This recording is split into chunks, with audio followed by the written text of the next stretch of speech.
Midweek Theatre. We present Murray Ney and Barbara Cooper in The Weather for Murder by Philip Levine. Oh, Miss Pierce. Just coming, Mr. Rayton. Won't be a moment. Yes, Mr. Rayton. Something else you'd like? Just my bill, please. Time I was back in the shop. Busy, are you? I've a pile of prescriptions that high. In July? Wouldn't have thought you'd be overworked this time of year. Warm weather brings its quota of complaints, too. You'd be surprised. Let's see, was a coffee and, A toasted bun. I promised myself I'd lay off the starch, but whenever I come in here, my resolutions fly out of the window. Still, this little place is like an oasis in the desert. I don't know what we'd do without you. That'll be 10pence. Cheap at half the price. See you at tea? Yes, thank you, Mr. Rayton. I say, miss, what's happened to my order? I didn't take it, did I? No, it's the other lady, the short, thin one. Oh, dear. Waiting about 10 minutes now. Oh, coffee, was it? No, a pot of tea and a round of toast. Oh, I expect it's on its way. I'll go and hurry it up. Millie, have you seen my sister? Wasn't she in the shop, Miss Sarah? Well, if she was, I'd hardly come out of the kitchen, would I? Oh, here. Isn't there a typing machine upstairs? Very probably. Now, I want a pot of tea and a round of toast, and be quick about it. Right, Mum. Elsie! Elsie! Elsie! Oh, Elsie. Oh, did you call, Sarah? Did I call? I've been shouting myself silly for the past 2 minutes. Really? I was concentrating. What on earth are you doing? I had a sudden inspiration. The most brilliant idea. Oh, surely it would have kept till later. You know I rushed off our feet between 10 and 11. It's bad enough with the two of us. I can hardly cope on my own. This is the most ingenious idea, Sarah. A whodunit, and it's set in one of those laundrettes. You know, where people take their laundry. Well, I'm afraid I can't stop and chatter now. Yes, but Sarah... Later, dear, later. Now leave that and come along down.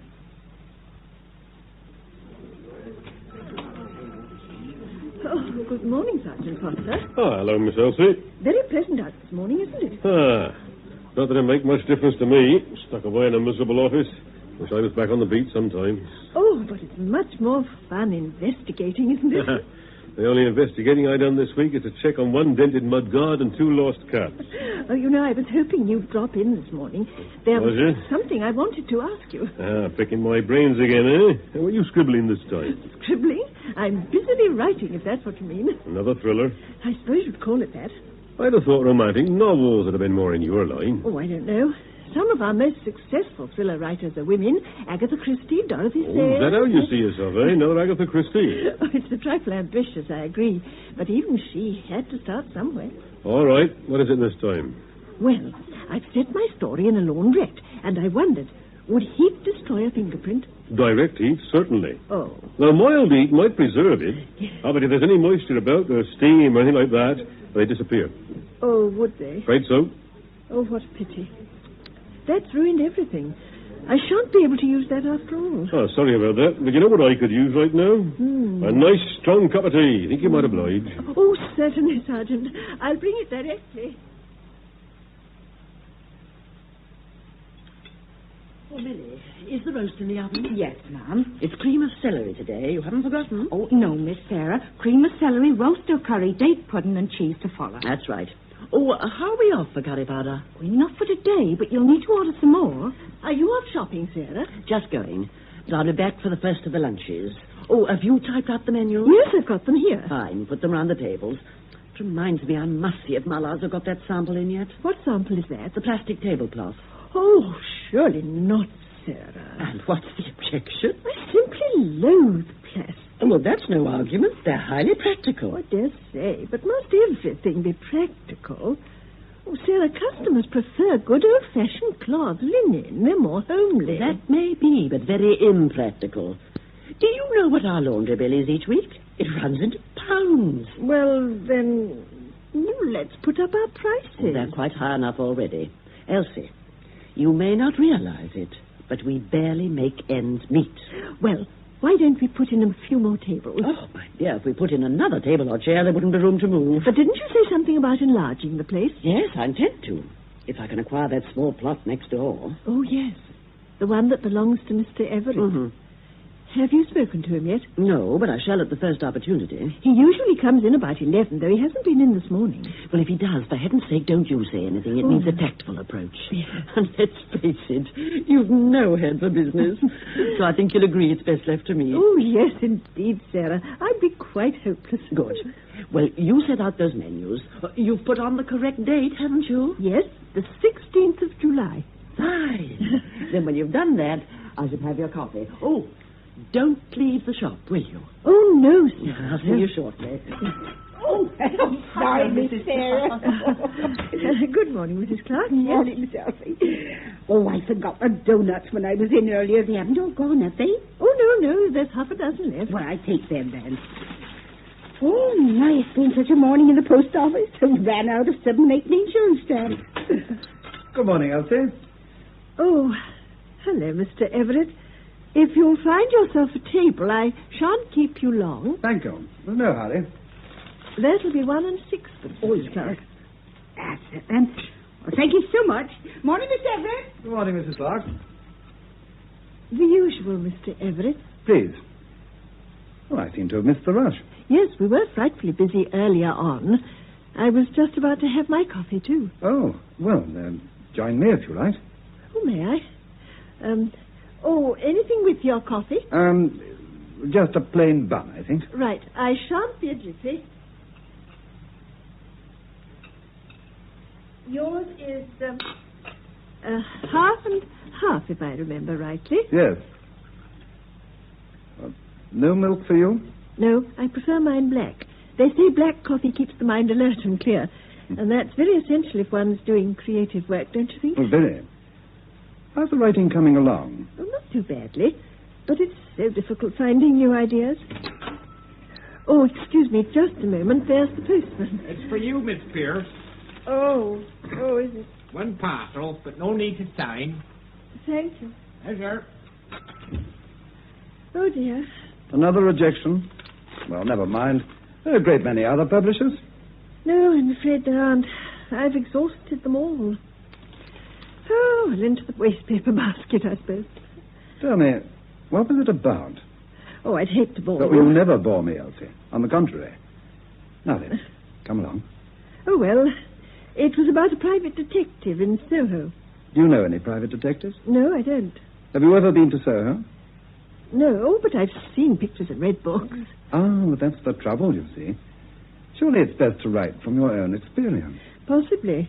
But I could hardly write about Frockstein, could I? Oh, why not? You know Frockstein. Oh, it's so dull and boring, and this tea shop wouldn't make a very exciting background for a thriller. Oh, I wouldn't say that. At least you'd know the people. And murder isn't limited to any particular background or class. I bet there isn't a person anywhere who hasn't thought of murdering someone at some time. Oh, not you, surely, Mr. Everett. Oh, you'd be surprised. And whilst I remember, I wish you'd call me Victor. Oh, well, as long as Mrs. Everett won't object. Oh, why should she? Now, if you would take my advice, Elsie, you'll start your next novel nearer home. I'll try. I must say I'm getting a little tired of rejection slips.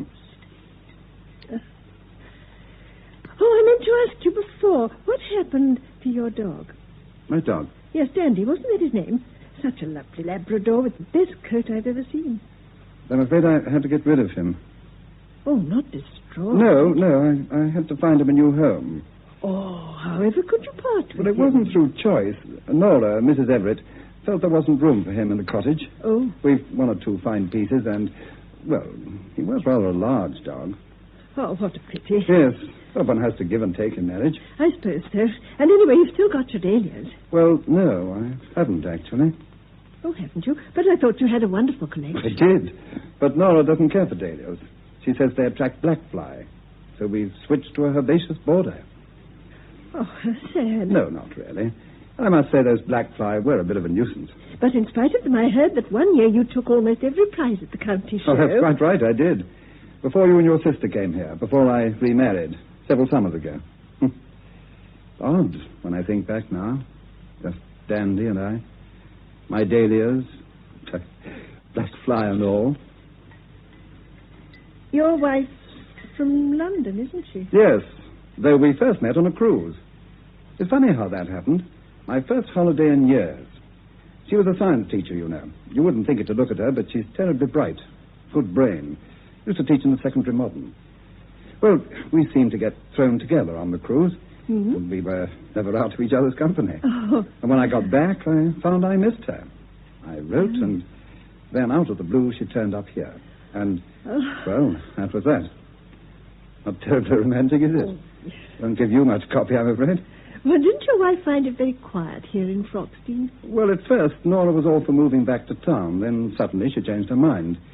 I think it was the cottage. And I'm not surprised at that. It's adorable.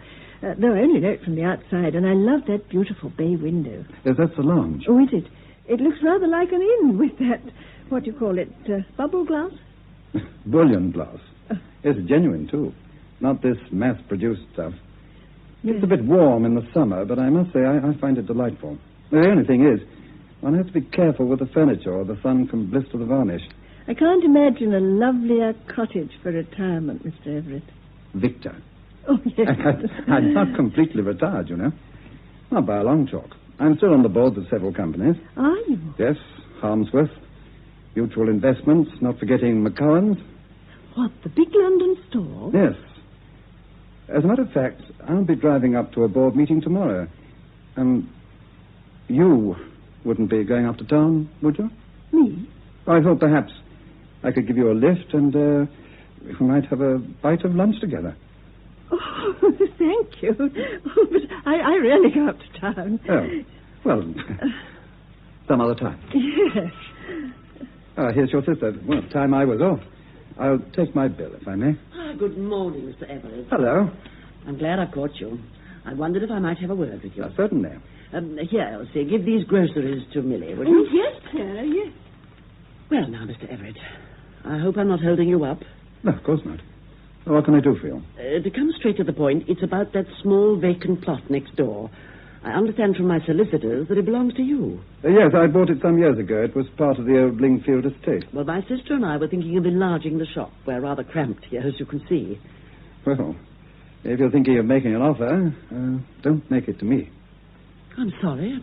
I made over a few properties to my wife at the time of our marriage, and I have a feeling that's among them. Oh, I see. Well, there's no harm in your having a word with her. I'll tell you what. I'll mention it to her when I get back and ask her to telephone you. Would you? I'd be most grateful. But knowing my wife, I better warn you. She'll drive a hard bargain.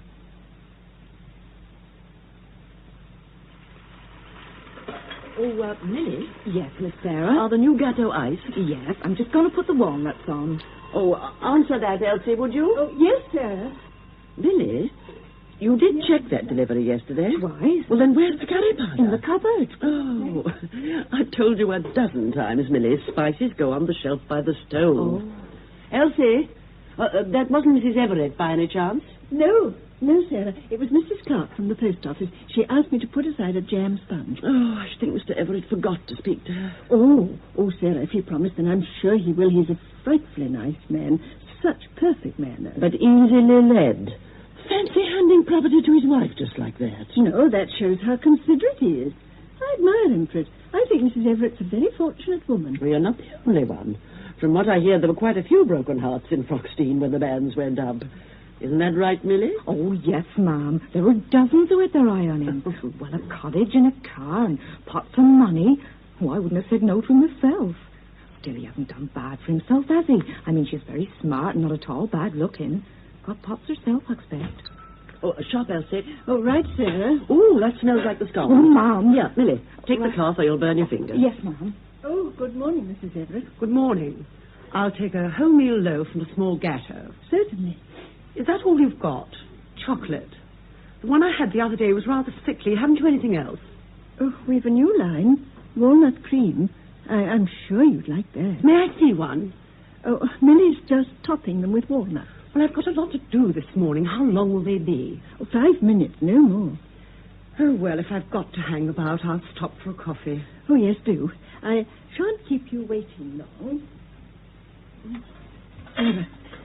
Sarah, Mrs. Everett's just come in. She's staying for coffee. Really? Yes, but would you believe it, Sarah? She said our chocolate gateau was Oh, sickly. what nonsense. We've never had any complaints before. I know. I almost gave her a piece of my I mind. hope you didn't. Oh, no, of course not. I persuaded her to try one of the walnut creams. Are the walnut creams ready yet, Millie? Almost. I'll be throwing it, Jessie. Well, then, I'd better take in her coffee meantime. No. I'll serve her. It'll be a good opportunity to talk to her about next door. Oh, yes, Sarah. Black or white, Mrs. Everett? Just a dash. That's fine. Oh, there's no sugar bowl. Just a moment. Don't bother. I take saccharin. Of course. I should have remembered by now. Anything else for you? No, not just now. Though I'm glad you brought the coffee in, Miss Pierce. It saves me telephoning. My husband mentioned you'd been inquiring about the plot next door. Oh, yes. As he may have told you, we're anxious to enlarge our premises. Business is flourishing, is it? Not exactly, but, well, as you can see, we're rather limited for space. In our busy times, it becomes rather chaotic. I see. Well, what sort of figure had you in mind? I'm not very sure. Judging from what we gave for these premises, I suppose the land must be worth about 300. 300? Oh, Miss Pierce, you're way behind the times. Oh? In the past year, prices have simply soared. Have they? Well, don't you read your newspapers? Building land's at a premium. Yours isn't the first inquiry I've had. Oh, no, I'm afraid I couldn't let that plot go under 1,200. 1,200? But that's exorbitant. Well, I don't think there's much point in our discussing the matter further, do you? So if my ghetto's ready, I'll settle the bill and then I must fly. I have a very busy day ahead of me.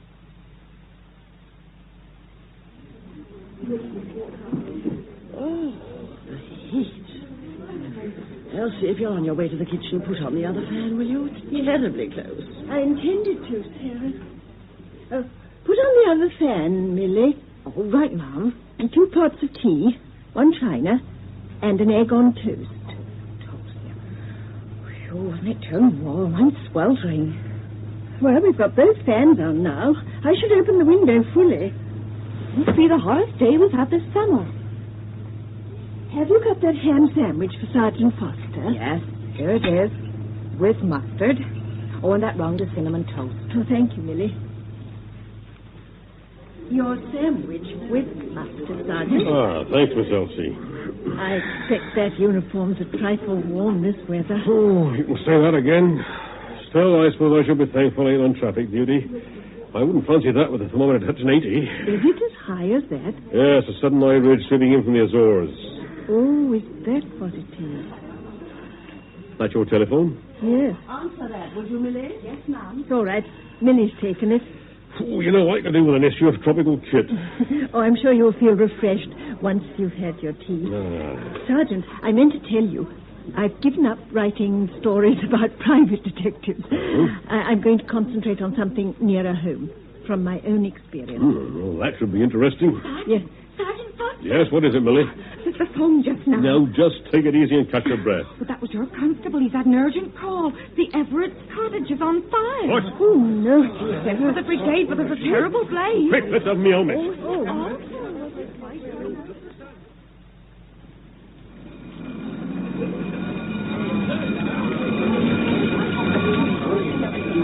I'm afraid there's little we can do, Sergeant. It's like a raging furnace in there. Just burn itself out. Are you sure there's no one inside? Well, my men couldn't get within 10 yards of the place. We can only pray and hope. How do you think it started? Your guess is as good as mine. That old timber construction's a menace. Once it's alight, there's no holding it. Yes, some blaze. We're lucky it's isolated. At least there's no damage to surrounding property. You'll have to watch that garden shed. Oh, not to worry. My men have got their eye on that. Oh, I see we got ourselves an audience. Yeah, half the village turned over looking at it. I wish they'd keep their distance. Begin a bit close to that fence. You leave them to me, I'll handle them. All right now, folks. Now, keep well back in that fence. Come along back now, please. Come along back. Sergeant, what a pity about that lovely cottage. Why, Miss Elsie, what are you doing down here? I never could resist a fire. Well, I must say, you won't see an oven like this in a hurry. That roof will be in any minute. Is Mrs. Everett safe? We're keeping our fingers crossed. She was in the shop this morning. Was she? What about her husband? He's gone up to London for a board meeting. He mentioned something yesterday. Now, where was this meeting, did he say? Yes, he's the director of McCowan. Oh, that's helpful. I'll try and get him on the blower right away. Now, do keep away from that fence, please.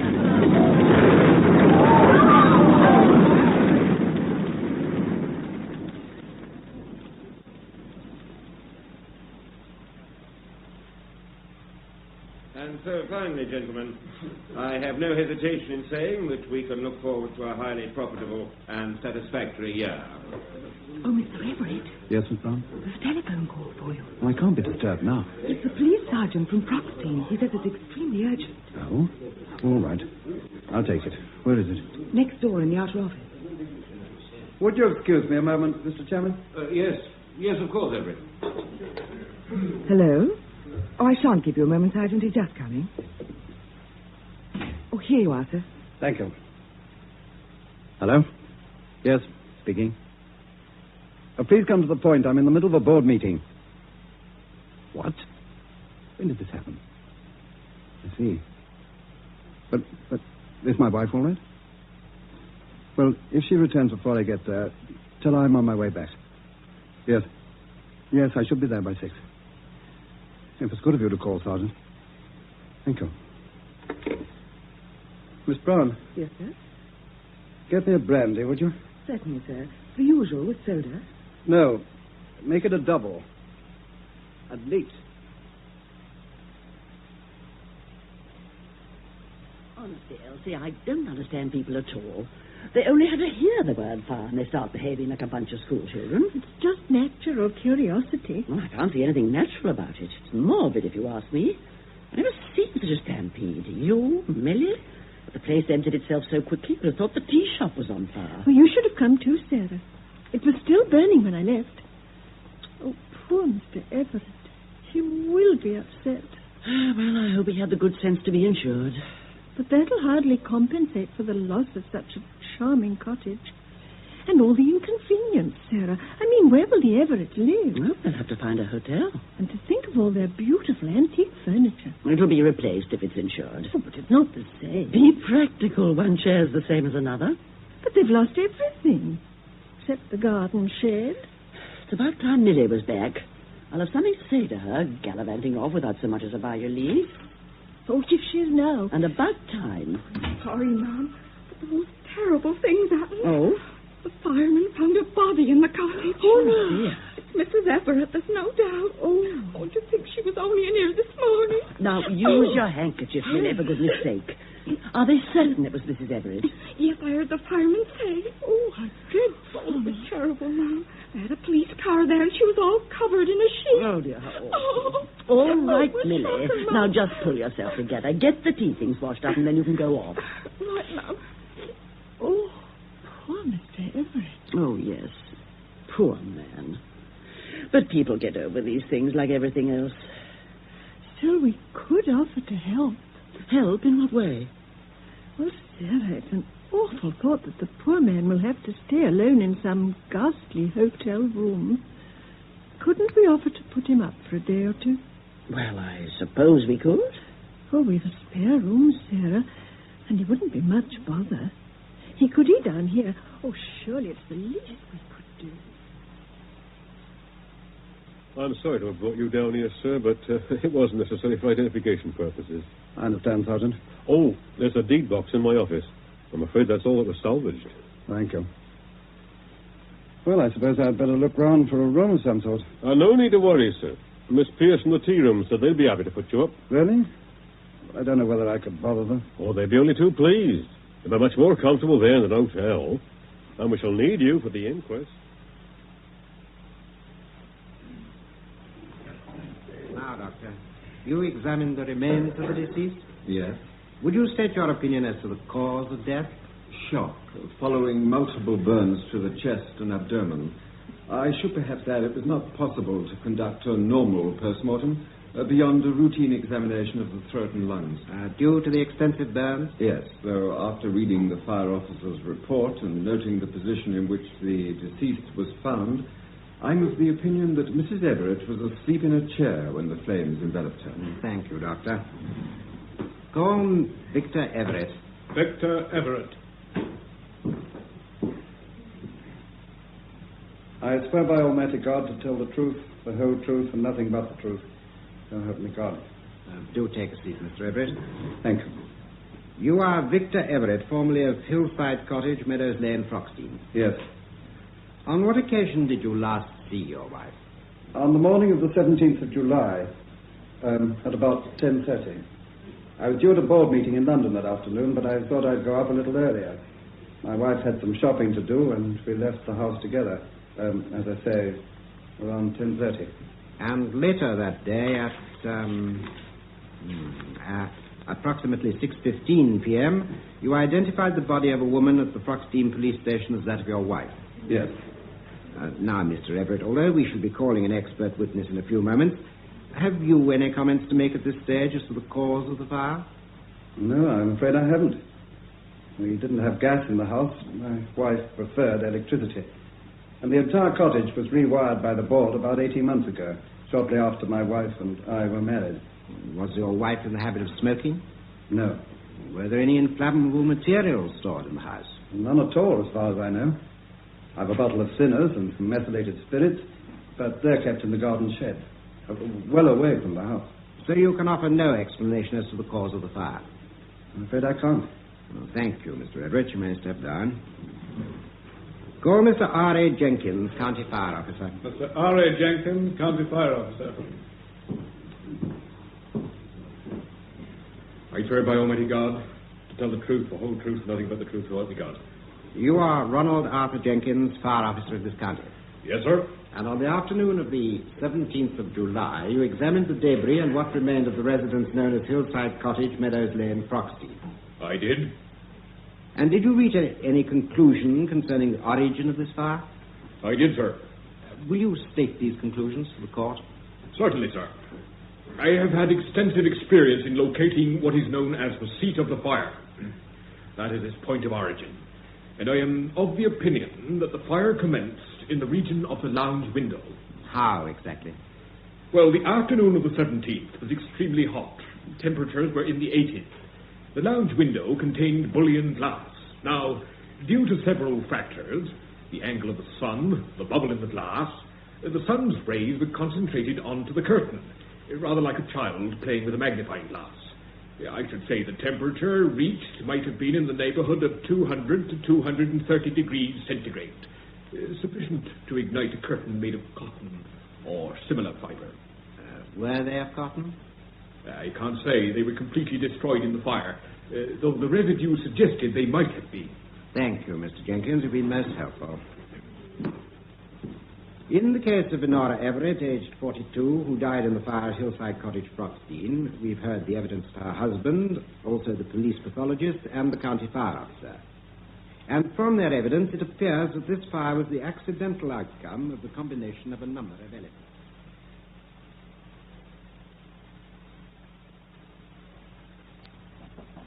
Come in. Oh, I hope I'm not disturbing you, Mr. Everett. Of course not. I brought you a few flowers from the garden. Help cheer up the room. I saw you cutting them, but I didn't realize they were for me. Dahlias, too. Oh, thank you. Are you quite comfortable? Oh, very. I really can't thank you and your sister enough. You've been so very kind. Oh, not at all. Though I don't think I should stay here much longer. I've been here over a week. Oh, you're not any trouble. And it's quite a change having a man about the house. Well, I'm negotiating for another cottage, but these things do take a little time. Well, as far as I'm concerned, you're welcome to stay till everything's settled. Thank you. How's the writing coming along? Oh, well, I've been thinking about what you said. Finding a subject nearer home. Yes. And to tell you the truth, I did get an idea, but, well, on reflection, I thought it might be in bad taste. Ah, now, that immediately makes my ears prick up. Tell me more. Must I? Come now. It surely can't be as bad as all that. You might change your mind if I tell you. Well, you try me. Well, if you must know, it came to me during the inquest. The inquest? On your wife. Please, do go on. Well, I don't know how to say it, but I thought it might be an idea to start my story with a fire in the village. Well, it's been done rather often. Yes, I suppose it has. I haven't really worked it out in detail. I thought I'd talk it over with Sergeant Foster when he drops in for tea. And unless, of course, you feel or you object. But why on earth should I? No, do go ahead. Though, personally, I should have looked for something a little more original.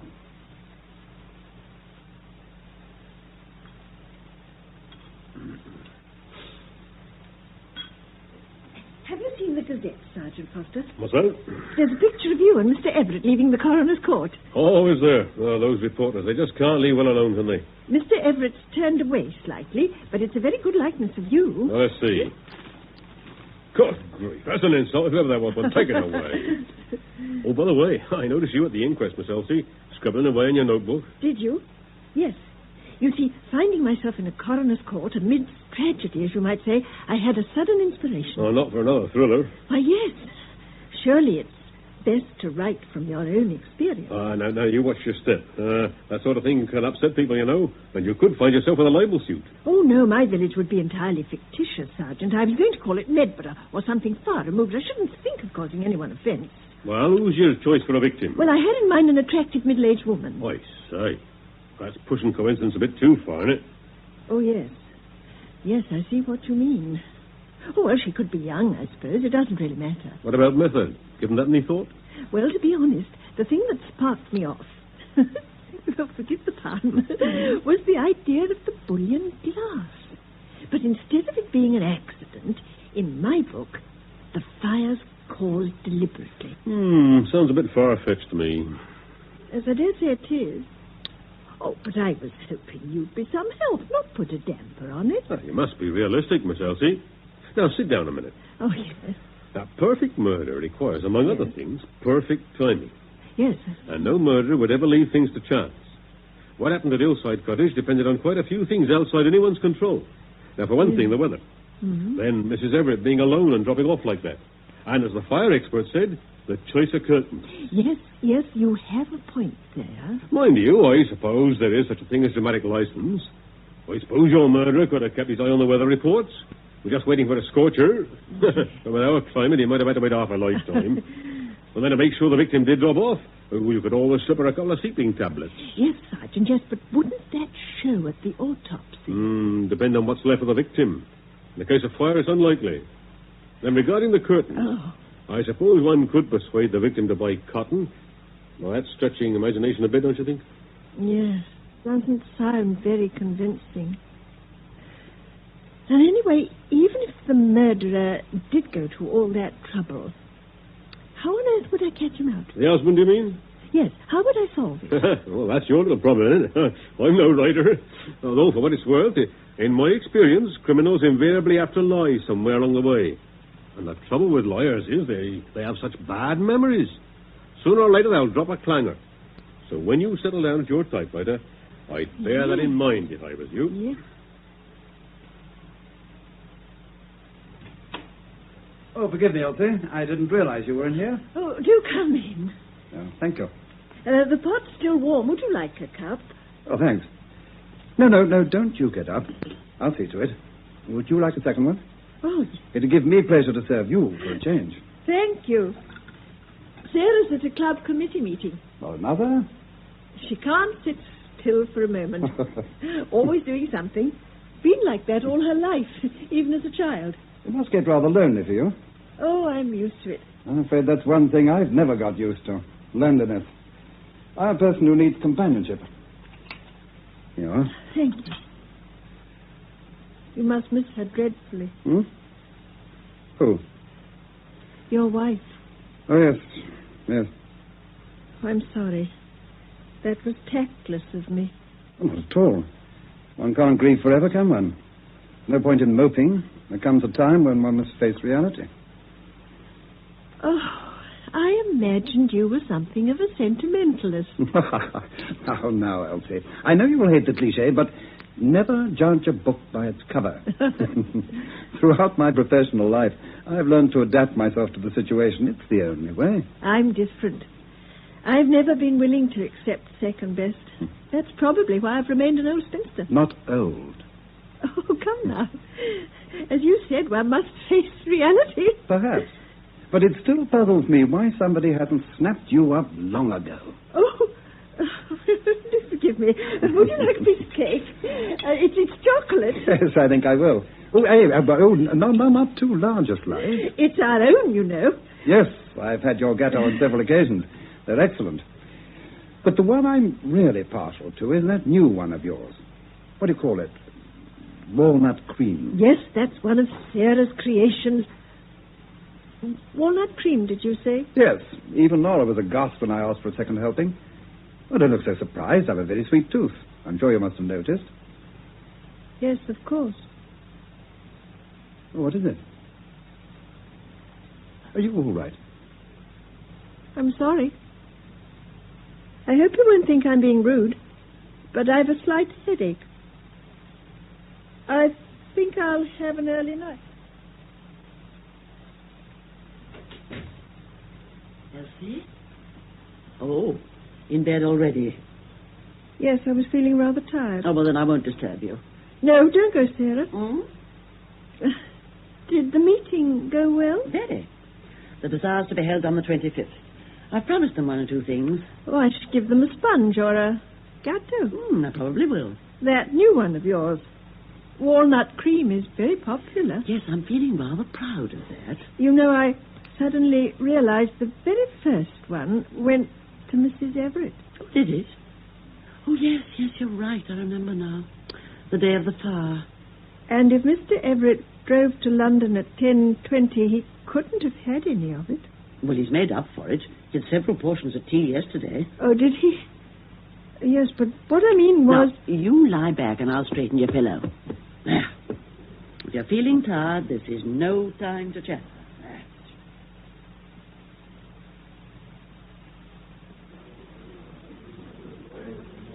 Your tea cake, Mr. Rayton. You'll be the ruin of me, Elsie. Here you're looking a trifle pale this morning. Had a bad night? I didn't sleep too well. You ought to try a nightcap. Or maybe you need a tonic. Come across to the shop. I'll fix you up. Oh, no. I don't think it's anything to worry about. Well, whatever else you take, don't let me see you with a prescription for sleeping tablets. Although I sell them, I don't approve of them. It's a bad habit to get into. No, I've never taken any. Well, I shouldn't start. Confidentially, if you knew the number of people who take sleeping tablets, you'd have a fit. In this village, too. Really? Mrs. Turner from the manor. No. Bert Parker at the pub. Oh, Mrs. Denton. Mr. Everett. Charlie Mr. Miller. Everett, did you say? Yes, I thought that would shake you. But I filled a prescription for him not a fortnight ago.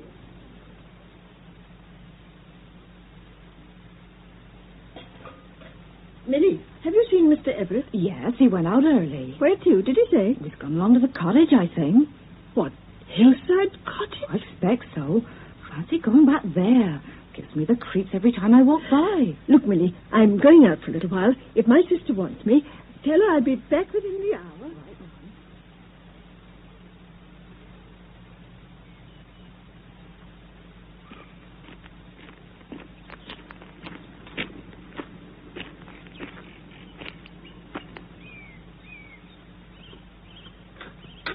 Who's that?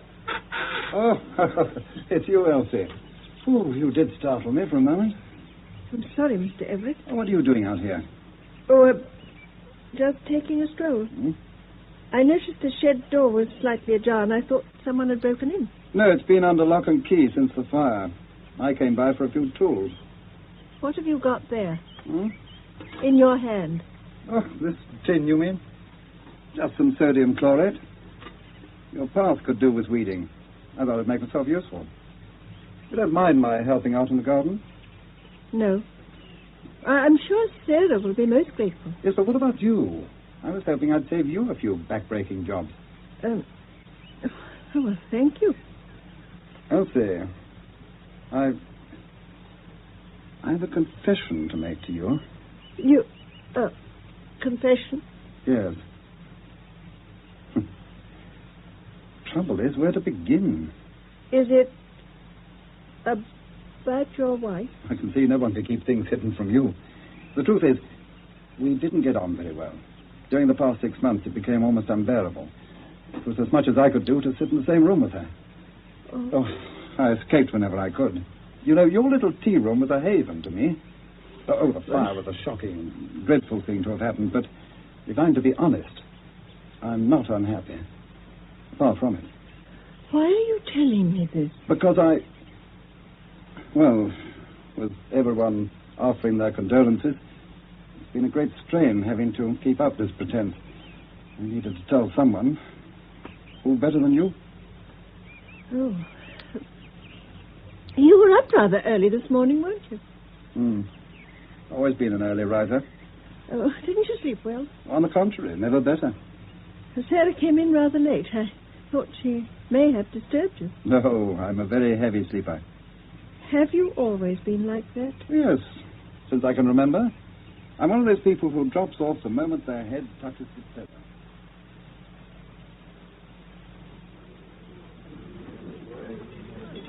Oh, Mrs. Clark, you haven't by any chance seen Sergeant Foster, have you? No, hasn't he been in? Not yet. Oh, he's probably over at the county court. I think he'd be in later on. I can't see him missing the roast. Oh, by the way, Miss Elsie, is Mr. Everett still with you? Yes. You know, my husband and I offered to put him up, but you got in first. Oh, I don't doubt he's comfortable here. Not much trouble, neither, is he? Oh, none at all. Awful thing to have happened when you come to think of it. Such a nice man, so considerate to her, although she was a bit of a so-and-so. Yes. You know, I've never known a man worry about his wife's health and comfort as much as he did. Really? Yes. You know, she was very susceptible to rheumatism, Mrs. Everett. No. Oh, well, nothing serious, but he'd never take any chances with her. Now, this will take a lot of believing, but do you know, he used to ring me up at the post office daily to put him through to London for the weather report. Never missed a day throughout the summer, just in case of rain. Now, wasn't that considerate? Yes. Very. Oh, my gracious goodness, look at the time. I'll have a queue of customers at the counter, I'll bet. Oh, yes, Sergeant Foster, now. Hello, Mrs. Clark. Oh, I can't stop just off the way, Sarge. Is the roast still on, Miss Elsie? Yes, it is. I'm so glad Well, a you've come generous in. portion for an hungry copper. Then maybe we'll talk. Go on at the double, I'm famished. Oh.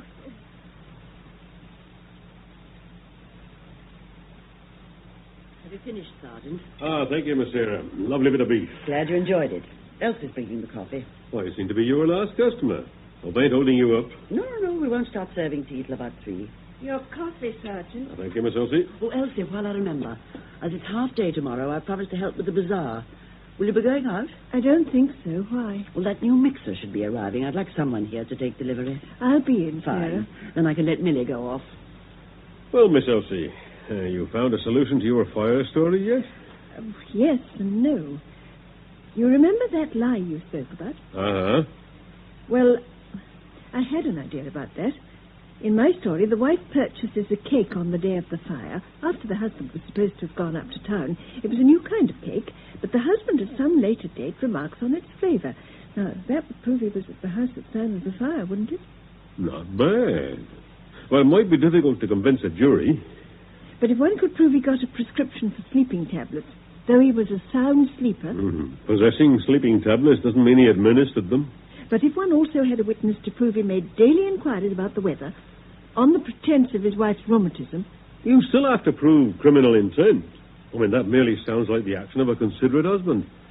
You need something more definite than that. No, I don't want to encroach upon your territory. Oh, no, please do. And I think some of these ideas are jolly good, but you know where the weakness lies, don't you? No. Those curtains. You see, cottons vary so. I mean, and no matter how odd it was, you could never be certain they'd catch a light. Unless one experimented. Still a bit risky. Now, what's needed is some really inflammable material. Say a piece of loose weave, cellulose net. Loose weave net. Well, after all, I mean, it's pretty commonplace. If it was hung in front of the other curtains, no one would give it a second glance. And it wouldn't leave any trace. Yes, that's certainly an idea. And then to be double sure, it'd need impregnating with something highly inflammable. Not petrol or anything like that, but something odorless. Now, let me see. An ideal thing would be sodium chlorate. Sodium chlorate? Yes, it's used in weed killers. You can buy it neat without prescription. I bet there's a tin in almost every other garden shed. Yes. Oh, I can see I've given you something to think about, eh? So I think I'll take my leave now. Oh, just one other thing. What about motive? Motive?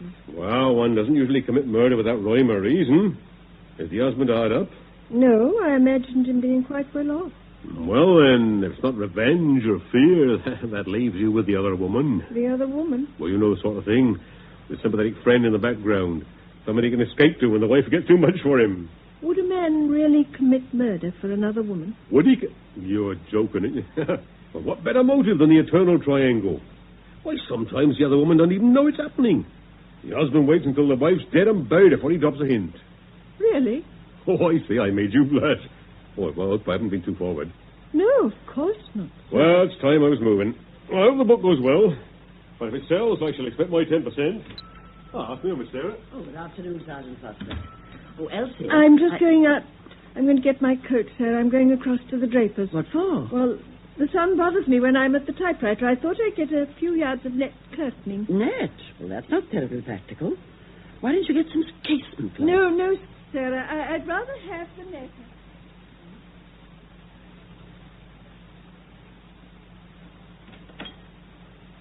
Afternoon, Miss Pierce. Something I can get you? Yes, Mr. Potter. I want a few yards of loose weave cellulose net. Nothing like knowing what you mean or what you want, is there? Have you such a thing? I'm afraid we don't carry a very large selection of net curtaining. Funnily enough, you're the second one who's asked for loose weave in the past month. Oh? Well, forgive me for being curious, but I'd hate to have the same curtains as my next-door neighbour who asked for the net. Can you remember? No, not offhand. My new girl, Connie, was serving. Connie? Did you call, Mr. Potter? Here a minute. Yes, Mr. Potter? That inquiry you had for loose weave net, who asked for it? Loose weave net? I was in the stockroom at the time. How long ago? Oh, 3 or 4 weeks. It was the first week I was here. I didn't know whether I was coming or going. Well, I remember I told you to tell the customer to try a theatrical place, Harrington's of Retford. They usually stock loose weave. Yes, I remember that. But I can't remember the customer. Oh, never mind. What was the place you mentioned, Harrington? That's about the nearest, bar going up to London.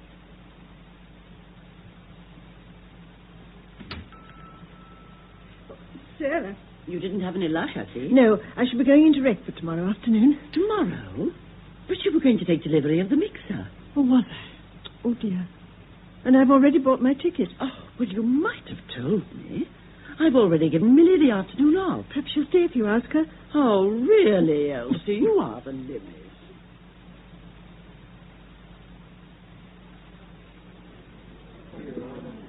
Yes. I help you? I wonder if you can. Harringtons are renowned for their selection, madam. What are you doing? Gilbert and Sullivan? Or would it be a play? I beg your pardon?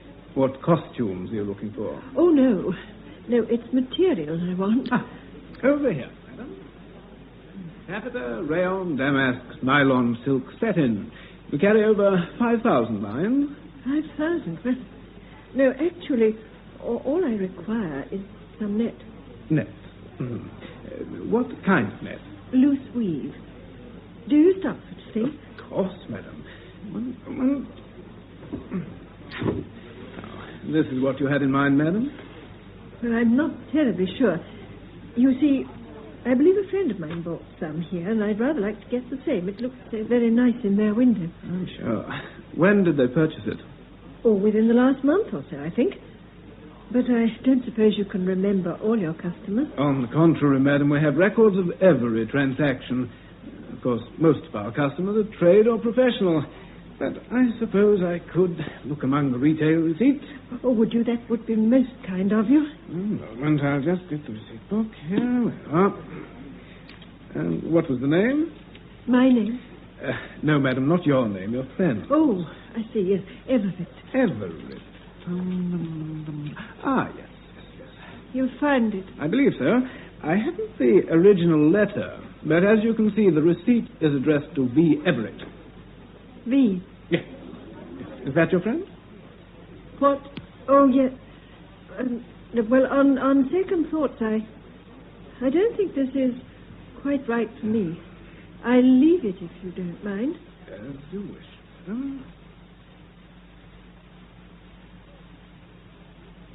Good afternoon, Miss Pierce. Looking for Sergeant Foster? Oh, yes. Yes, Constable, I was. Is he about? Oh, you just missed him, but he could be back shortly. Can I take a message? No, but I would like a word with him as soon as possible. Perhaps you'd tell him I called. Oh, certainly. I'll put a note on his desk right away. Oh, Miss you. Yes, ma'am. Oh, dear, I do wish you wouldn't creep about like that. What are you doing up here? The laundry came. I put yours in your room. This is for Mr. Everett. Is he in? No, he went out after lunch.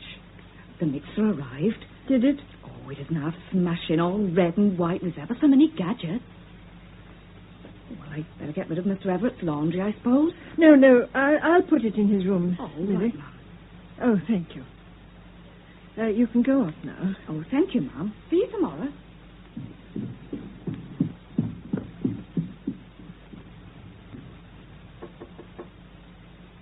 Mr. Everett? Mr. Everett?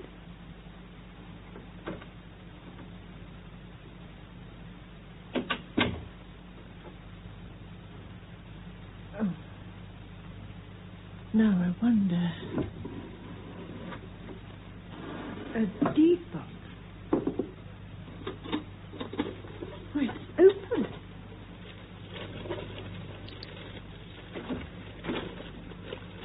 Oh! Elsie, what are you doing? That deed box was in the drawer when I left. I suppose you've destroyed the receipt. Receipt? What receipt? Don't pretend. You know very well. The receipt from Harrington's for the cellulose net. You've gone quite pale, Mr. Everett. It's always something of a shock to be found out, isn't it? Found out? Is that all you can say? Not that I want to listen. No, please. Kindly let me pass, Mr. Everett. No. I asked you to let me pass. Elsie, please, I must talk to you. I see no Look, point. I can guess what you must be thinking. You imagine that... Imagine? Really? Do you deny that you lied to the police and the coroner about the time you drove up to London? No.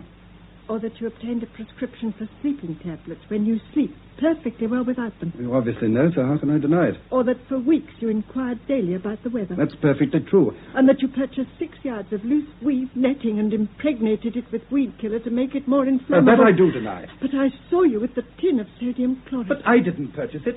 Your name was on the receipt for the No, net. I can... Don't deny it. I saw it with my own eyes. Look, I don't blame you for what you're thinking. That's most kind If of you. only you'll listen to me, just for a few moments. Look, I'll move away from the door. It's unlocked. You're free to leave whenever you like. But just a few minutes of your time, that's all I ask. Please. All right. Thank you. Well, you remember I told you that Nora and I didn't get on very well together? Yes? Well, that was something of an understatement. The marriage was a terrible mistake. I'd have left her, but frankly, I couldn't bear the thought of a divorce and all the scandal. And if you ask why she stayed, I can tell you in one word. Money. But I thought she was quite well off. Oh, believe me, when I married her, I wasn't concerned one way or another. But she deliberately lied to me about her income. The fact is, she hadn't a penny. There's little doubt why she married me. You were quite right. On the day of the fire, I was at the cottage for lunch. Then why did you... All in good time. After lunch, Nora went across to the hatch to pour out the coffee. There was a mirror facing the table, and as I looked up, I saw her drop some tablets into one of the cups. I imagined it was her saccharin, but as she turned, I realized that my cup was the one with the tablets. She'd handed you the wrong cup. So I thought. I suppose I could have said something, but it would only have led to an argument. Nora was never one to admit a mistake. Then what did you do? Well, there was no dessert, and she asked me if I'd like some gatto, the walnut cream. I said yes, and while she was cutting it, I swapped the coffee cups. She didn't notice? No. She suggested we take our coffee into the lounge. It was rather close in there, I remember. I wanted to get off to my board meeting, but Nora insisted I rested for a few minutes. We both sat there without a word, when suddenly she dropped off. I was very grateful and crept out and left for London. During the drive, I reached for my handkerchief and found a small tube in my pocket. What tube? Nora's sleeping tablet. Mr. Rayton said he supplied them to you? He did. Nora rowed with everyone, including the local GP.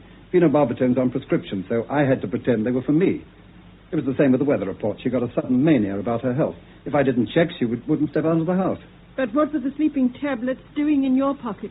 You may well ask. I'd seen them on her dressing table earlier on. It was full. But now, 3 tablets were missing. What? I didn't know what to think. Then after the board meeting, I received the message from Sergeant Foster. He didn't mention Nora, but during the drive back, I felt uneasy. It suddenly struck me that Nora might still have been in the cottage. Understand, I was confused. Supposing those sleeping tablets were meant for me. She drugged my coffee and planted the tablets in my pocket to look as though I'd taken them myself. And the fire wasn't just an accident. I realized that if traces of phenobarbital were found in Nora's stomach, it might prove very embarrassing, to say the least. That's why I lied about the time. Everything was destroyed in the fire except that old deed box. Nora used to keep odd bits of correspondence in it. I didn't look through it until after the inquest. I knew about the sodium chlorate, but it wasn't until I found this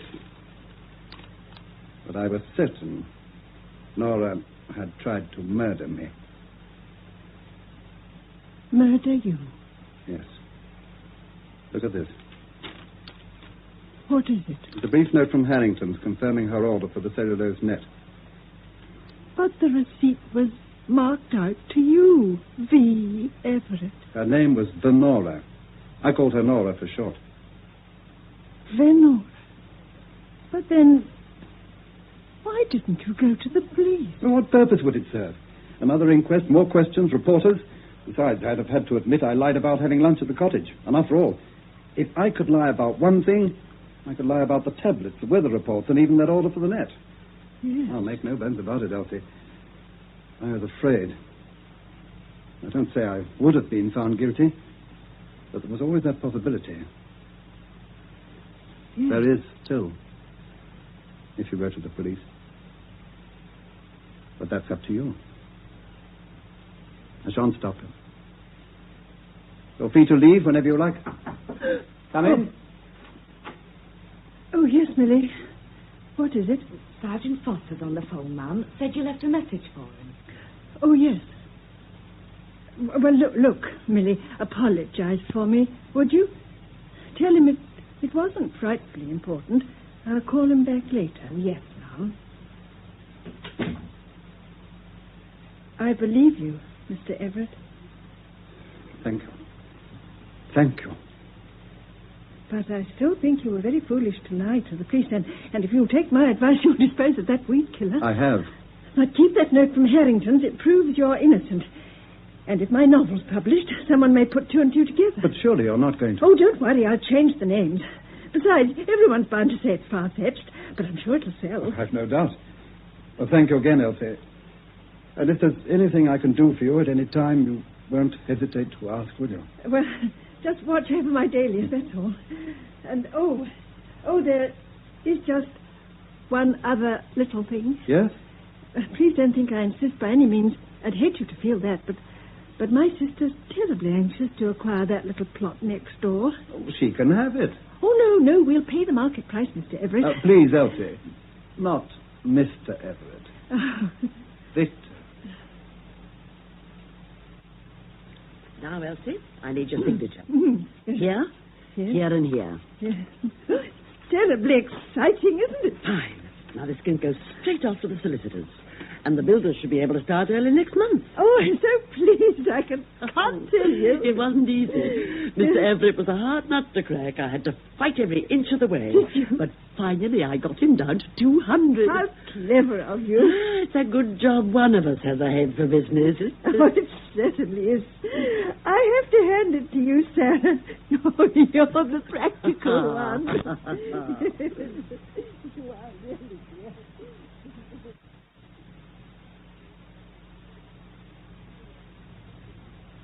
That was The Weather for Murder by Philip Levine, in which you heard Marie Ney as Elsie Pierce and Barbara Cooper as Sarah Pierce.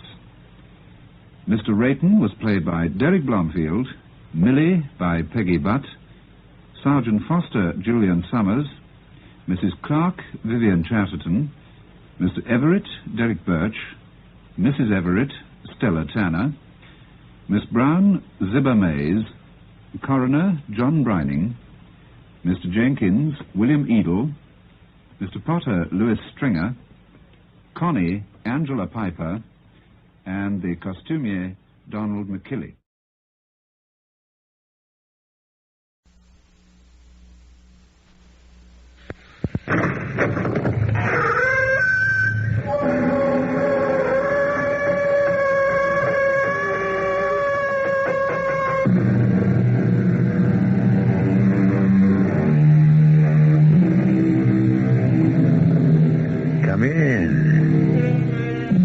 Welcome. I'm E.G. Marshall, major domo of this mansion of the mysterious and the macabre. We complain that so many of the old values are lost on this new generation. And it may be true. But consider some of our old values. We were told to look before you leap. But we were also told, he who hesitates is lost. Obviously, there has always been a problem in communication. As the philosopher said, we must simplify. Simplify and clarify. Our mystery drama, Marry for Murder, was written especially for the Mystery Theater by Sam Dan and stars Mandel Kramer. It is sponsored in part by Luden's Medicated Cough Drops and Buick Motor Division. I'll be back shortly with Act One.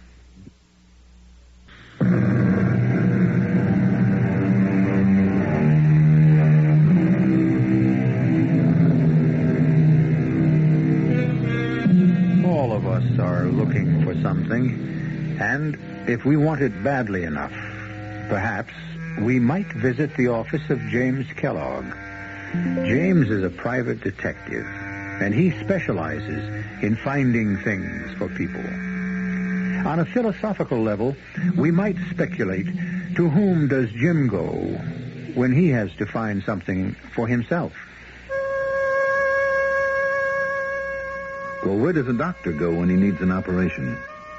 What does a barber do when he wants a haircut? Anyhow, I've been described as a private detective, and right off, I would like to straighten everybody out on some basic facts. Fiction has made a pretty good thing out of my profession. You know, the luscious blonde with the inviting eyes who enters the office all afire with passion. I don't get cases like that. I don't get sapped on the skull and wake up in the arms of a gorgeous redhead. You want to know what I get? I usually get what just walked into my office this morning. Fat and 50-ish. And what do you think her problem is? I want you to know, Mr. Kellogg, I investigated you thoroughly before coming here. As indeed you should, Mrs. Melvin. An influential member of the family personally discussed the matter with the district attorney and asked him to recommend someone. Your name was suggested. Now that you're here, I shall explain exactly why we deemed it advisable to engage a private eye. One moment, Mrs. Melvin. I am not a private eye. I am a private detective or a confidential investigator. Please continue. Here is our problem. Our problem? I am acting for the family, my two brothers and myself. We decided this would be the wisest course of action. We have a sister who was about to make a dreadful mistake. Yes? Anne's husband died a year ago. He was in the hardware business and left a large amount of money. How large? Is that germane to this discussion? One never knows. After taxes, $2 million. That's large. Continue. Anne intends to marry again. This is the dreadful mistake? Yes. Well, how old is your sister? Oh, just 40. Well, isn't she mature enough to know what she's doing? Oh, she's a babe in the woods. She's always led a sheltered life. She knows nothing of the world. Mm-hmm. And, of course, the man in question is younger than your sister. How did you know? Well, Mrs. Melvin, this is not a unique situation. Well, the family wants this thing broken up. Why? Because you're afraid her money will go to her new husband and not be available to you? Now, see here, Be realistic. How can I or anybody break up this romance if she's determined to marry him? By exposing him for what he is. What is he? A thief. A confidence man. Well, if you know this, then he's already been exposed. But that's just it. We don't know it for a fact. Then how can you say it? Because it's true. It must be true. Why? A fellow like him, smooth, sneaky. Oh, and he seems so much younger. Is your sister attractive? That is not the point. Walter Jones is too glib. That's his name, Walter Jones? Yes. What does he do? Oh, he says he's come to town to open a sales office. What kind of sales office? Well, I don't know. He's obviously a swindler and a shopper. And if so, he must have been in trouble with the law at one time or another. Have you discussed this with your sister? Oh, she's so thoroughly infatuated she won't listen to a single word against him. But if you could come up with solid evidence of a criminal record, I am convinced we could nip this thing in the bud. Well, suppose he has no criminal record. Impossible. One look at his face. It could take a great deal of my time and your money to find out. I consider that money well spent. It's an investment in my dear sister's happiness. On the other hand, even if this evidence does exist, it may not do you any good. What do you mean? Well, suppose your sister's so much in love with this man that she decides to marry him anyhow. You just find that evidence. Well, I'll need... I know what you'll need. I've prepared a sheet of paper listing this infamous person's address, the places he frequents, and so on. Here's his photograph. It's an excellent likeness. You've come well prepared. I'm paying you for your time. I won't have you waste one single moment. I expect a detailed report of your progress. That's one thing you can be sure you'll get out of all this, Mrs. Melvin. A report. A nice, neat, concise, leather-bound report. Why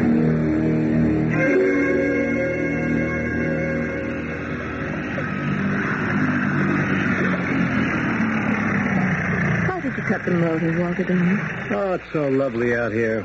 Let's drift for a while. Let's lie back and look up at the sun and not go anywhere. Yes, why not? Isn't that really what we're doing? And, dearest, what do you mean? Aren't we just drifting? Not getting anywhere? I know. Let's get married. I want that, dear, more than anything in the world. Well, then why don't we get married tomorrow? Where? Anywhere. There are enough judges, clergymen. No, dear. You really don't want to marry me, do you? Now, what you're saying is let's go off and get married. Well, yes, that's what I'm saying. Yeah, and your family will say, aha, we were right. About what? You know about what. Right in thinking there's something shady about me. See, he stole her away. No, I want us to be married properly. Oh. And you do, too. You know, dear, you're really a very old-fashioned, conservative girl at heart. No, I'm not. Oh, yeah, you want a formal wedding surrounded by your family and friends. But my sister and her brother say that they won't come. Very well. We gave them their chance. Darling, a marriage should be forever. Even though we both had previous experiences that might deny it. However, this is the real one for each of us. Oh, yes, darling. It is. I know it is. Then let's be patient. Perhaps for just a little while. Oh, I've been patient with my stupid sister long enough. Well, let's give them a little more time. And when they get to know me better... I don't care. Darling, I'm doing this for you. If it were up to me, we'd be standing before a justice of the peace tonight. But your family means so much to you. You want their approval. So let's wait a little while. All right, darling. But that's going to be a very little while.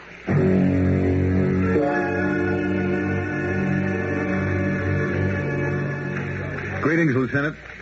What can I do for you, James? Well, I'm looking for a baddie. That is, he may be. Walter Jones. The name ring a bell? No bell at all. Walter Jones. But, Edgar. In the big file under J, Jones. First name Walter. See if there's a make. Yeah. Name could be a phony. What's he supposed to have done? Well, I don't know what he's done exactly, Lieutenant. I only know what he wants to do. He wants to get married. Has that become a crime? Well, maybe it ought to be. Outraged prospective in-laws, blushing bride with $2 million clutched in her hand like a lollipop. And friend Walter out to snatch it away from her. Well, some guys have all the luck. Lieutenant Martin. Yeah, Edgar? Oh, thanks. Sorry, James. How about the listing from the Federals? A blank. And Edgar checked the All States Wanted folder, too. Well, can we cross-file him, Lieutenant? It means we'll have to look at a lot of pictures. Well, you might want him one day yourself. What's this guy's M.O.? Well, if he has one, he's a confidence operator. Makes a habit of marrying wealthy widows. This mugshot here on the file. Here's your guy in the picture. Walter Jones. It's his real name. Age 33. Did 2 years for stock swindle. That's the only rap they ever got him on. But look at what he beat. Yeah. Suspicion of homicide. Carolyn Jones, wife. Released lack of evidence. Tried for murder. Julia Jones, wife. Acquitted. Yep. And now does the mad wife killer strike again? Lieutenant, suspicion will get us nowhere. And the time that he was tried for it, he beat it. I don't know what we can do. The fraud thing he's already paid for. The suspicious stuff... Neither here nor there. Legally, he's innocent.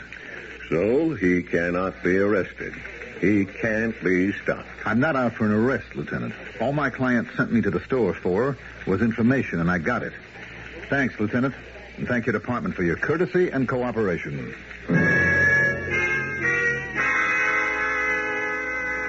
This piece of paper is even more than I dared hope for. Not only is he a thief, he is also a murderer. Now, that hasn't been proved. What do you plan to do with this information? Rest assured I shall use it in the manner which I deem to be most effective. Well, then I'd say the case is closed.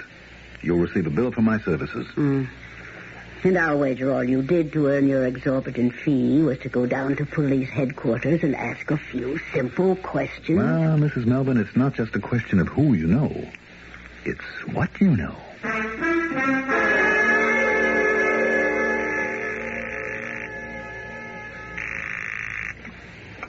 Hello? Phyllis? Oh, yes, Anne, dear. How are you? Phyllis, I want to invite you to my wedding. Do you? Now, I don't want you to go into an entire 3-act play about it. Walter and I intend to be married this coming Sunday at St. Maurice's at 4. You and the rest of the family can come and give us your blessing, or not, as you see fit. I asked you. Darling, what makes you think we wouldn't come? Phyllis, what are you saying? 4 o'clock? Of course we'll be there. And then we'll have a reception at my house. Phyllis. And, darling, I'm so happy for you. Now, let me call everyone. Goodbye, dear. I'll talk with you later. What do you think of that? What is it, Anne? They're coming. My family is actually coming. All of them? Roy and Bob, everyone. Phyllis calls us shot. I told you they'd see the light eventually. Now, aren't you glad we didn't run off somewhere and have this most meaningful and beautiful ceremony performed among strangers? You were right, dear. You're always right. Stick to your own point of view, dear. Eventually, people come around. Oh, Walter, I don't know what I'd ever do without you. Don't worry, Anne, darling. You'll never be without me.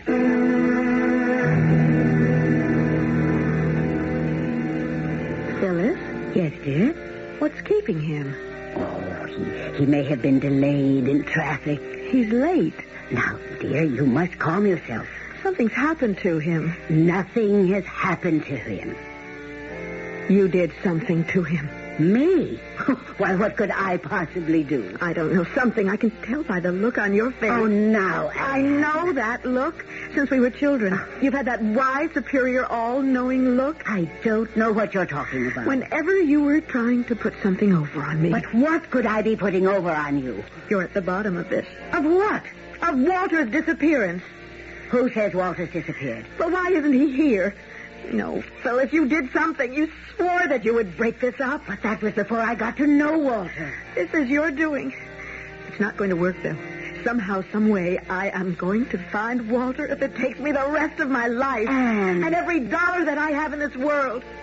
I'm going to find Walter. Nothing can keep us apart. Nothing. Nobody.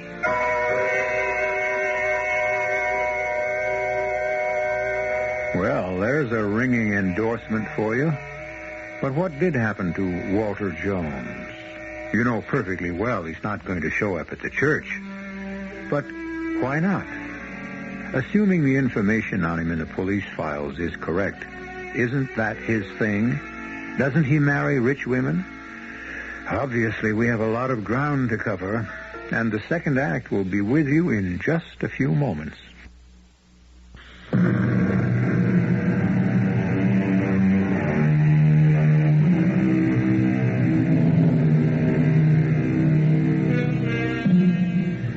Some men can marry for love, and some can marry for money. And happy is he who can marry for both. Walter Jones, now. He appeared to be in an ideal situation. He seemed to be in love with Anne, and 7 figures are required to describe Anne's fortune. So why did Walter leave Anne at the church? What does Private Investigator Jim Kellogg think? I didn't think anything about it, if you must know. Actually, as far as I was concerned, the case was closed. I'd already forgotten Walter Jones and Mrs. Melvin and her sister Anne until one morning when my secretary came into my office. In case the mention of the word secretary causes you to conjure up certain romantic fantasies, I must disappoint you again. My secretary wears pince-nez glasses and has snow-white hair, and the only reason I hired her is because she is the most efficient human being I ever encountered. Yes, Mrs. Haskell. And Mrs. Trainor's here to see you. Oh, in reference to what? I believe it will concern a missing person, but I am somewhat puzzled. You puzzled, Mrs. Haskell, by what? Her face. It seems quite familiar, but I just don't know why. Mrs. Trainor entered my office. Looking at her, I'd say she was somewhere between 35 and 40. And still looking at her, I'd say she was one of the most attractive women I'd ever met. But that was beside the point. Mrs. Haskell was right. There was something strangely familiar about this woman, but I couldn't place it either. I don't know how I feel about all this, Mr. Kellogg. What do you mean? I was walking down the street, and it started to rain. I stepped into the lobby of this building just to get out of the wet, and I glanced at the directory, and there was your name, James Kellogg, private investigator, and right then and there I said to myself, why shouldn't I hire a private detective? Why do you feel you need one? I'm terribly worried. My fiancé has disappeared. Yes? I don't know what more I can tell you. How long's he been gone? It's 3 weeks. The truth is, he left me waiting at the church. Sorry to hear that. I went to his apartment. The superintendent told me that he had moved out. No forwarding address? None. You talked to his friends, his family? He has no family. And I never met any of his friends. You see, Mr. Kellogg, it was one of those whirlwind courtships. We were just two people who met and fell in love and decided to get married. Well, you know, there are certain people, as the wedding date approaches, who they just become frightened and take off for a little while. No, I refuse to believe that Walter did that. I am sure something terrible must have happened to him. Well, we'll see what we can do, Mrs. Trainor. Were you widowed or divorced? My first husband died. I see. And what is your fiancé's name? Walter Jones. I beg your pardon? Jones. Walter Jones. Yes. Walter Jones. That's why she looked familiar. She was the sister of that impossible Melvin woman. Same shape to the face, same color in the eyes, only on Mrs. Trainor it all looked good. However, this was not the time to admire the physical attributes of Mrs. Trainor. I was now confronted with a problem which seldom, if ever, troubles most fictional detectives. The little matter of professional ethics. He just disappeared suddenly without a trace. And your first name? Anne. You have a family? Oh, yes. A sister and 2 brothers. Mm-hmm. What was their attitude toward your fiancé? They were violently opposed. They thought that Walter was after my money, but that's impossible. Are you sure? Of course. And talking about money, I've plenty of it, so you needn't spare any expense in looking for Walter. Excuse me? Yes. I've been thinking why that Mrs. Trainor looked so familiar. Finally, it came to me. Could it be she is related to that Mrs. Melvin? Yes, precisely. And it concerns an allied matter. Oh? It will therefore be necessary for us to adopt an attitude toward the situation, Mrs. Haskell. But don't you bother. I'll come out to see you. You'll take the case, won't you, Mr. Kellogg? Would you excuse me for just one moment? My secretary has a most urgent problem.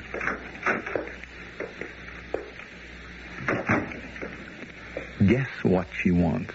I would assume she wants you to find her fiancé. Obviously, her sister, Mrs. Melvin, didn't tell her that she hired me earlier to dig up Walter's past, nor any of the specifics of that past either, or she would have mentioned it.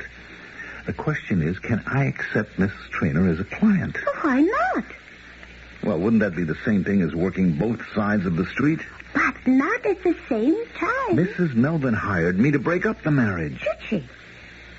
Well, maybe not. I mean, I never agreed to do that. Oh, of course not. How could you? All I was required to do was to secure certain information concerning Walter Jones. Exactly.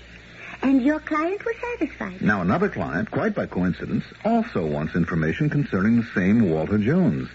Specifically, his whereabouts. Now, is there any legitimate reason why I shouldn't take the case? None that occurs to me at the moment. Only one thing puzzles me. Yes? What can a woman with her looks and charm see in a phony like this Walter Jones?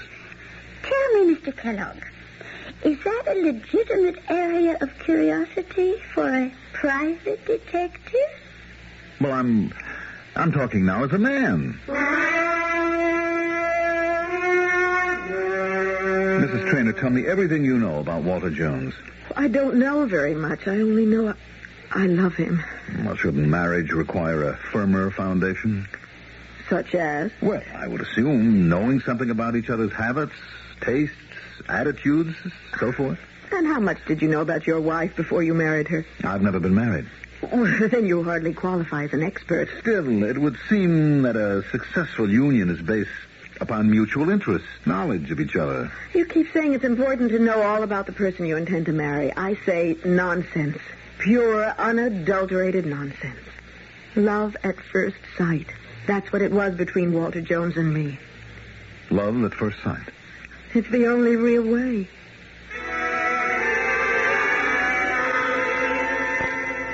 Mr. Kellogg, have you begun work on Mrs. Traynor's case yet? Yes, Mrs. Haskell, I have.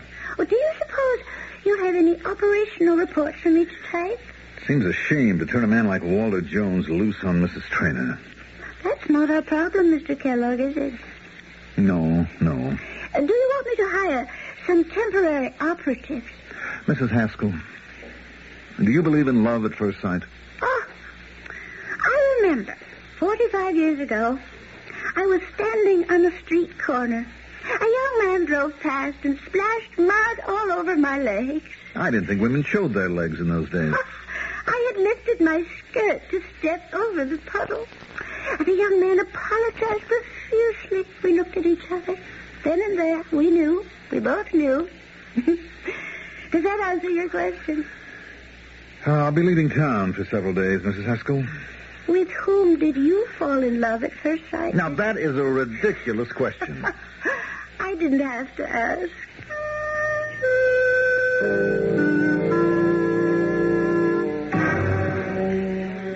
Sergeant, I understand about 7 years ago you were the arresting officer in the Julia Jones murder case? Yeah. Well, as it turned out, it wasn't a murder, so it never even got to be a case. What happened? Oh, she was an older dame. They went out in their boat. She drowned. He claimed she fell overboard. Pretty heavy insurance there. And so the relatives started pointing fingers. How'd it work out? Well, I just booked him on suspicion. The DA figured he didn't have enough for an indictment. The thing just dissolved. Mm-hmm. Now, what do you think? Well, I guess we'll never know, huh? Mr. Thorpe, I understand you're the attorney who prosecuted Walter Jones a few years ago for the murder of his wife, Betty? I was the assistant, and that little case may have cost the DA his job. I never saw anything fall apart the way that one did. Did he murder his wife? You haven't murdered anybody until the jury says so. How did it go? She was his second wife. He claimed she had been acting nuttish, and so on that night she came at him with a revolver. So they grappled with her, it went off, and killed her. That doesn't sound like the strongest story in the world. No, and especially since it came out that his first wife had died a few years before under what might have been suspicious circumstances. Drowning? Yeah. Well, my ex-boss, the DA, was politically ambitious. He saw a chance to get publicity. He figured there'd be no trouble getting a verdict of first-degree murder, considering Walter Jones' past record. What went wrong? Everything. Turned out the wife had been psychotic. She had threatened to kill him in front of witnesses. There was so much doubt, the judge made a directed charge for acquittal. Mm-hmm. Now, what do you think? Well, if he married my daughter, I don't think I'd sleep nights.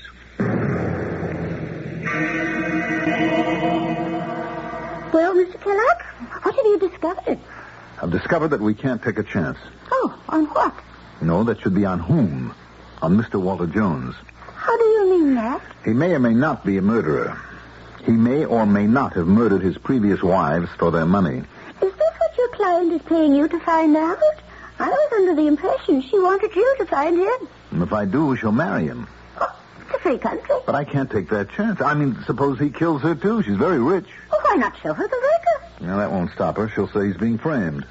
Then what do you propose to do? I don't know.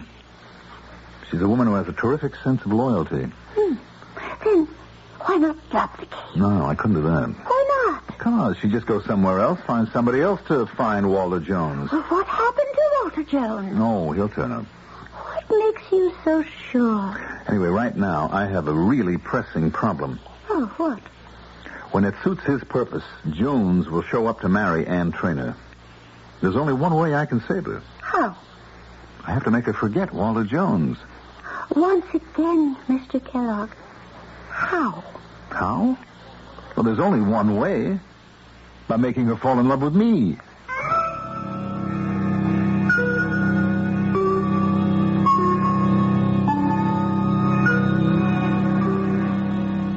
Well, here we have Private Detective James Kellogg, who may be somewhat out of his depths. From what you know of him, he's not the swashbuckling romantic hero. And yet, he is proposing a most swashbuckling romantic ploy. Well, he's never done anything like this before, which means that Act 3 should contain surprises for all of us.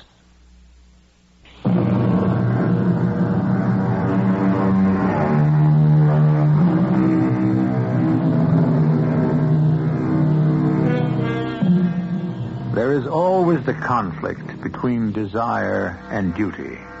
For instance, duty compels Jim Kellogg to find Walter Jones. Desire would have Jim make sure Walter never shows up at all.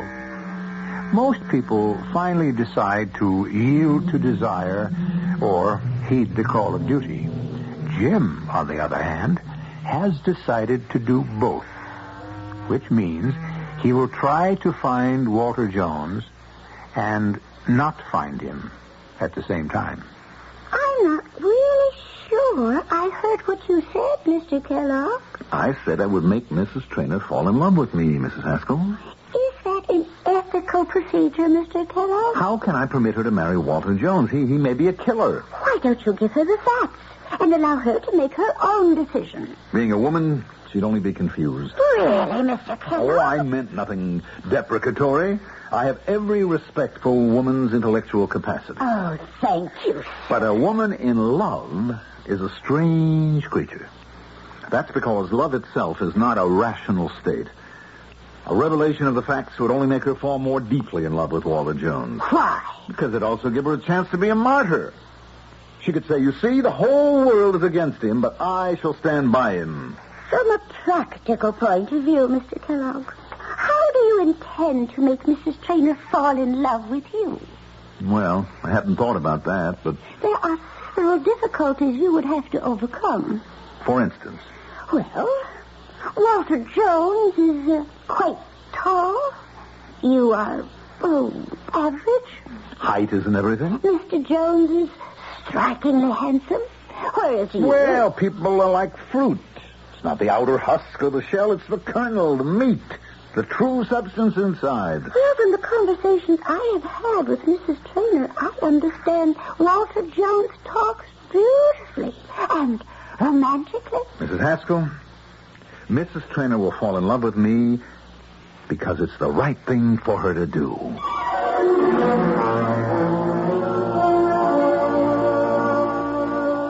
I've been trying to reach you for these past few days to see if there's been any progress. Oh, I was out of town, Mrs. Traynor. I'm so worried. Is it possible for a person to disappear without leaving a single trace? Look, it's noontime. I'll take you to lunch. No, I'm not hungry. I can't think of food. We might be able to discuss some important matters. Oh. If we're going to talk about finding Walter, then that's something else.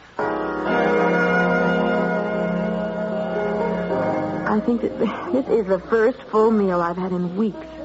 I've been so nervous about everything since Walter disappeared. You know, you look very attractive when you eat. Yes? Oh, my goodness. Do you realize that was what Walter said to me? Walter? I was sitting in a coffee shop having lunch by myself when the stunning-looking man said to me, "Do you know that you look very attractive when you eat?" We both laughed. It was as if we had laughed together so often in the past. He was the kind of man that I wanted all my life.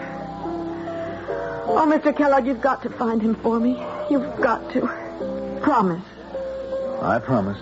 Good. Now let's hurry back to the office. The office?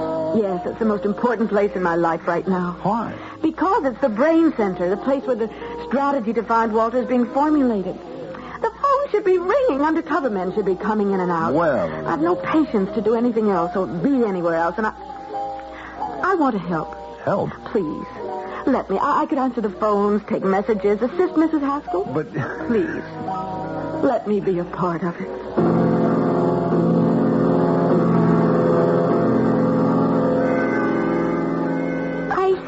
I have an assistant. What can I do?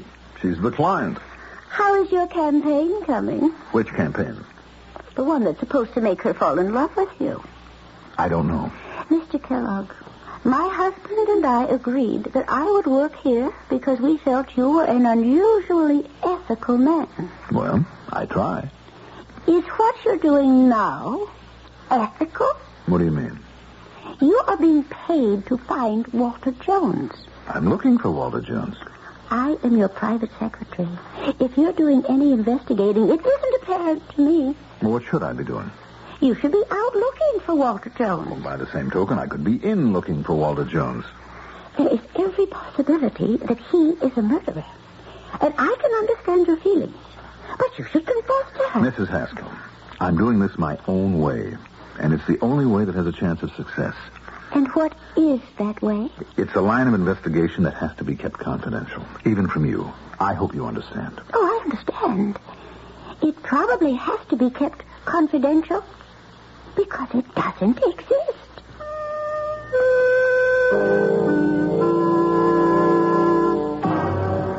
Oh, I don't think I could concentrate on tennis, Mr. Kellogg. Well, fitness, that's a must for a detective. And right now, you are a detective. Well... Come on. You need some air, some sun, some exercise. That's right. I must be strong for Walter.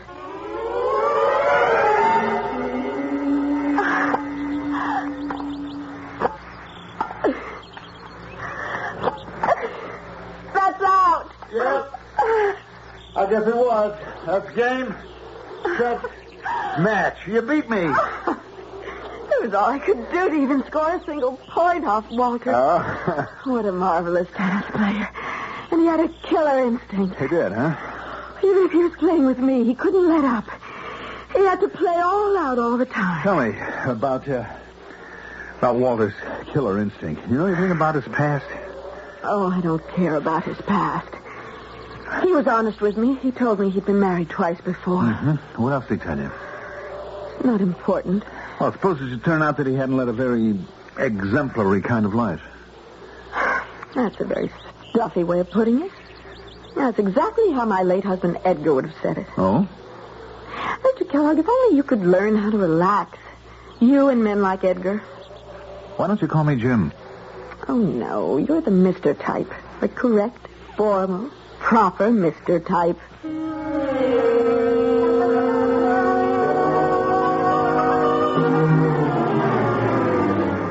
Good morning, Mr. Kellogg. Good morning, Mrs. Haskell. I don't mind telling you that however lofty your motives, I thoroughly disagree with your tactics in this case. Ordinarily, I would have resigned in protest. I assure you, Mrs. Haskell. However, sir, you are about to receive your comeuppance. What do you mean? Mrs. Traynor is waiting in your office. Hmm? And I would say she appears to be somewhat miffed. Miffed? Surely you knew you were headed for trouble. Well, sir, it has finally arrived. What are you talking about? Why don't you ask her? Good morning, Mrs. Traynor. Mr. Kellogg, may I have the bill for your services rendered to date? Why, Mrs. Traynor? You've been very pleasant. You've taken me to lunch, to dinner, to tennis, golf, theater. You've done everything but look for Walter Jones. But I have been looking for... Oh, please. I was married to a businessman for over 20 years. I know when things are being done in a businesslike fashion. No work has been done in this office on Walter Jones. There have been no phone calls, no reports. It dawned on me that you're not looking for Walter.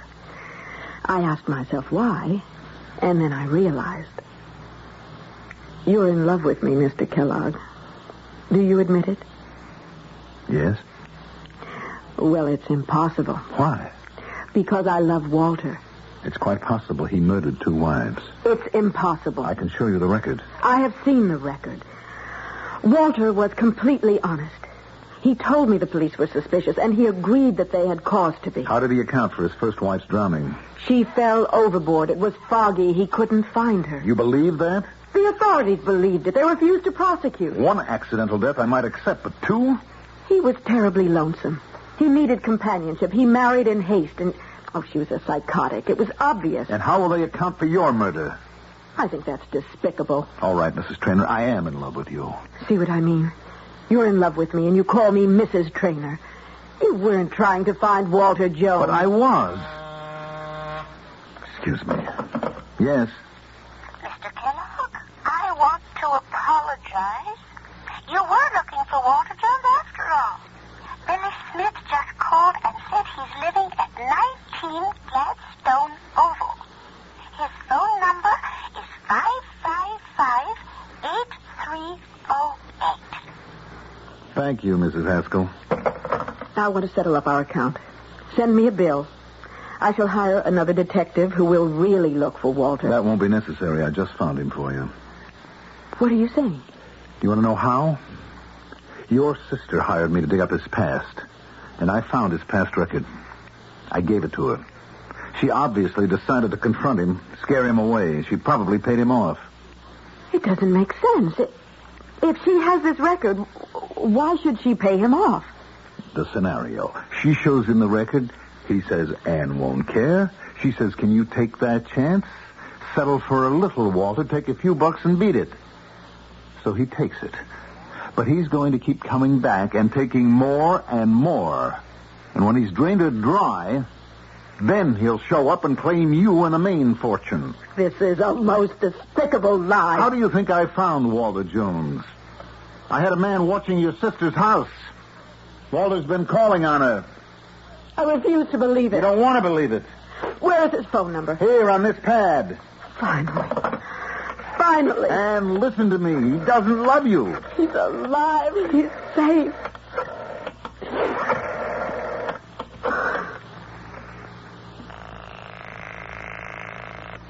Hello? Walter. Darling. Anne. Why did you disappear? Anne, I began to worry that you might begin to think about my record and have doubts. Oh, you fool. You wonderful fool. Do you love me? Oh, Anne, I love you so much. Please come to my apartment. I'll be home in 20 minutes. I love you.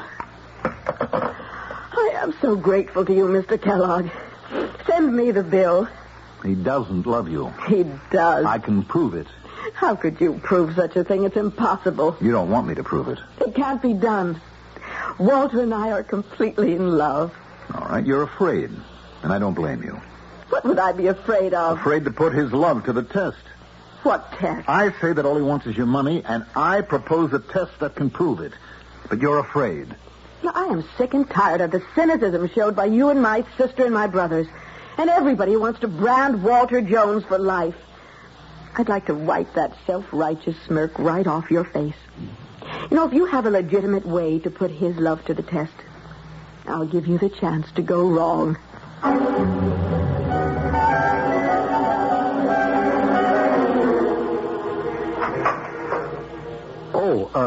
Is Mrs. Traynor at home? She just stepped out for a few minutes. Oh, she's expecting me. My name is Walter Jones. I'm Mrs. Traynor's fiancé. Oh, well, won't you come in? Thank you.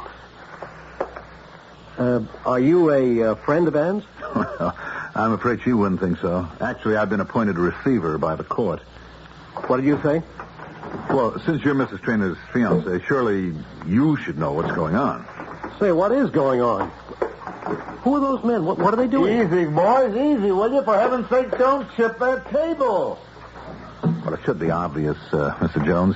I'm the receiver in bankruptcy, and the men here are removing the furniture. You can put two and two together. No, wait. I'm not sure I understand. Well, it'll all be in the papers tonight anyway. It wasn't generally known. But Mrs. Trainor's husband left the company in bad shape when he died. They've declared bankruptcy. We've been ordered to attach Mrs. Trainor's assets, too. Mrs. Trainor's? Yeah. You know, her bank accounts, jewels, spurs, furnishings. She was on the books, you see, as an officer of the corporation. Now, wait a minute. According to the law, an officer of the corporation is not responsible for... I see you know your law. That's true ordinarily. But in this case, we have reason to suspect fraud. Oh? I think she'll be stripped clean. But she's lucky. She had you to take care of her. Me? Yeah, you said you were a fiancé, didn't you? I'm sure you misunderstood. I said I was a friend of her fiancé, and I was passing through, and I just thought I'd say hello. Well, sit down. I mean, she'll be right back. I'm sure she could use some cheering up. Oh, I wish I could do that, but I have a plane to catch. Well, I'll tell her you were here. Thank you. Goodbye. Jim. Walter Jones dropped by to say hello. So I heard. I'm sorry. You win. And they've won the battle, lost the war. No. When I saw the two of you side by side, I realized that I was really very happy with my first husband. I'm not a very exciting guy, Anne. Well, at least I can be sure of one thing. You'll never kill me for the insurance. And no woman who married Walter Jones could ever make that statement.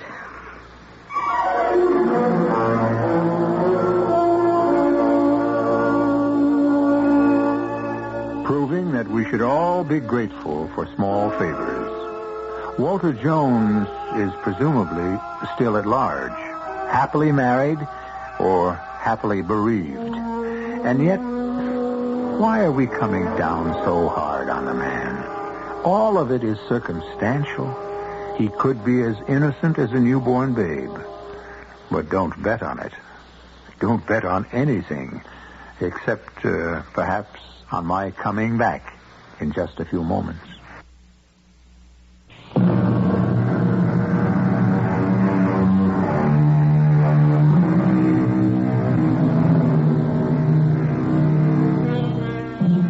We look down, perhaps, on a beautiful girl who marries an older man for his money. But do we ever stop to consider why he marries her? True, she wouldn't marry him if he were poor, but would he marry her if she were old and repulsive? Why do people marry people? In retrospect, we have presented a story of marriage. And the moral is any one you care to take away with you. We present these cautionary tales complete with morals 7 times each week. Our cast included Mandel Kramer, Patsy Bruder, Evie Juster, Arthur Anderson, and Dan Ockrell. The entire production was under the direction of Hyman Brown. Radio Mystery Theater was sponsored in part by Buick Motor Division and Luden's Medicated Cough Drops. This is E.G. Marshall inviting you to return to our Mystery Theater for another adventure in the macabre. Until next time, pleasant dreams.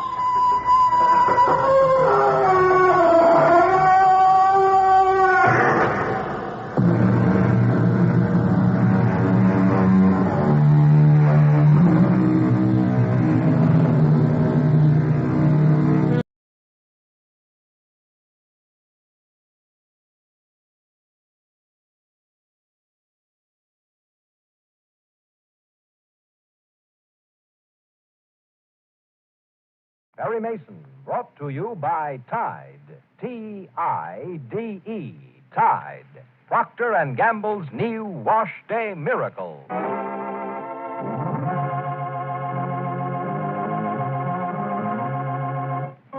Perry Mason, the famous character created by Earl Stanley Gardner, dramatized by Irving Bendig.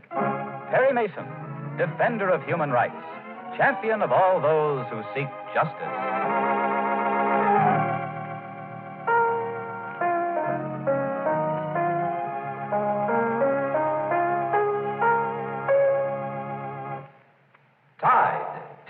T-I-D-E.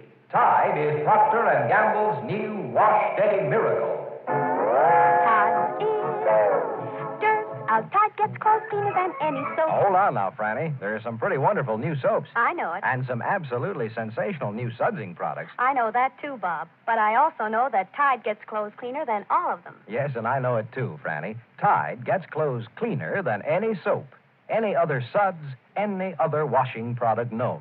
That's because Procter & Gamble's Tide not only leaves clothes free from dirt, it removes dingy soap film, too. Yet, with all this extraordinary cleaning power, Tide is safe, truly safe, for all your washable colors. What's more, Tide actually brightens soap-dulled colors. And in hardest water, Tide gets sheets, pillowcases, and towels whiter than any other washing product known. Keeps them white, too, week after week. Never turns them yellow. And all this goes for your whole family wash, too. So when you choose a washing product, remember this. No soap, no other suds, no other washing product known will get your clothes as clean as Procter & Gamble's Tide. Tide is dirt out. T-I-D-E. Tide.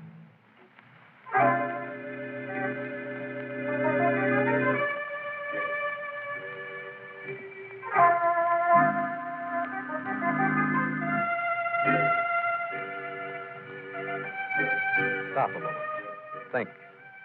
Think how you'd feel if you were in Martha Smith's shoes. Can you imagine what it must be like to sit in a courtroom while one witness after another, honest witnesses too, give testimony, honest testimony, which makes you appear to be a murderess? Can you imagine what it must be like? Is it any wonder Martha's face is taut and sprained, and she looks as if she were close to the breaking point? Well, we're going back to the courtroom in just a moment, going to watch and listen as Perry Mason fights to keep things from being too bad for his clients. But first, let's join the real murderer of Wilfred Palmer. Let's join Alan Whitlock, the woman who should be sitting in Martha Smith's place. Right now, Alan gets out of a taxi in front of the criminal court building. Says, Do we go right into Judge Newman's courtroom over to Naples? No, Miss Whitlock. No? Not till Mr. Noble's ready for you to give your testimony. Here, let me get the door for you. Oh, I thought I could go right into the courtroom. The witnesses are usually allowed in the courtroom only while they're giving their testimony. Wouldn't want them influenced. There's so little I know about the law. Lucky you. Except one thing. What's that? We turn left here. I shouldn't like to tangle with it. Oh, we're not so bad. I bet you'd be really mean to me if I murdered anyone. I couldn't be mean to you. Not even if I were a murderer. Are you? If I were, I wouldn't tell you. If I were and I were caught, as Martha Smith appears to be caught, do you know what I think I'd do, Officer Maple? What? I don't think I'd fight. I think I'd give up, throw myself upon the mercy of the court. Isn't that the way they put it? That's the way they put it. You think the court would show me much mercy, Officer Maple? If I were the court, you know what I'd do to you, Miss Whitlock? What? Here's the witness room. We go right in here.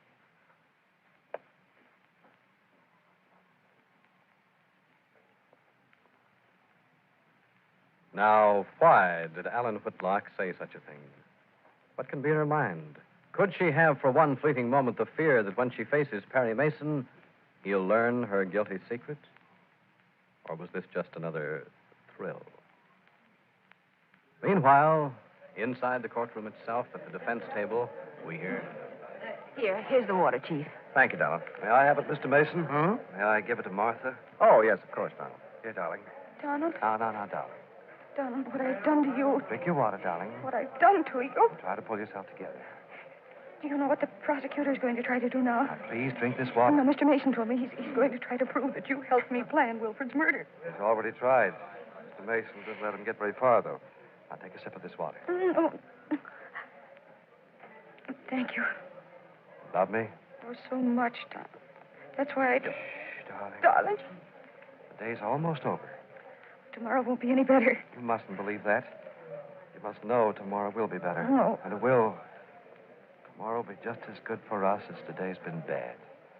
Tomorrow, Mr. Mason will start our defense. How can there be any defense against what they want to see us dead, Donald. They want to put us both in the electric chair. Oh, my darling, what I've done to you. Now, darling, that isn't so. You'll learn it isn't so. Ready to proceed, Mr. Mason? Yes, I think so, Your Honor. In my client's name, thank you for the recess. Mr. Noble. Mr. Bissell. John Bissell, take the stand, please. Oh, can't they leave anything? Who's this? The Justice of Peace who married us. Oh, well, leave him to me. You're an active justice of the peace, Mr. Bissell. I have my place right on the main highway, just over the state line. And you, can't miss it, Mr. Noble. It's homey. Couples come to me from all over. Oh, then you perform marriages? Many of them? Oh, hundreds. Hundreds of happy...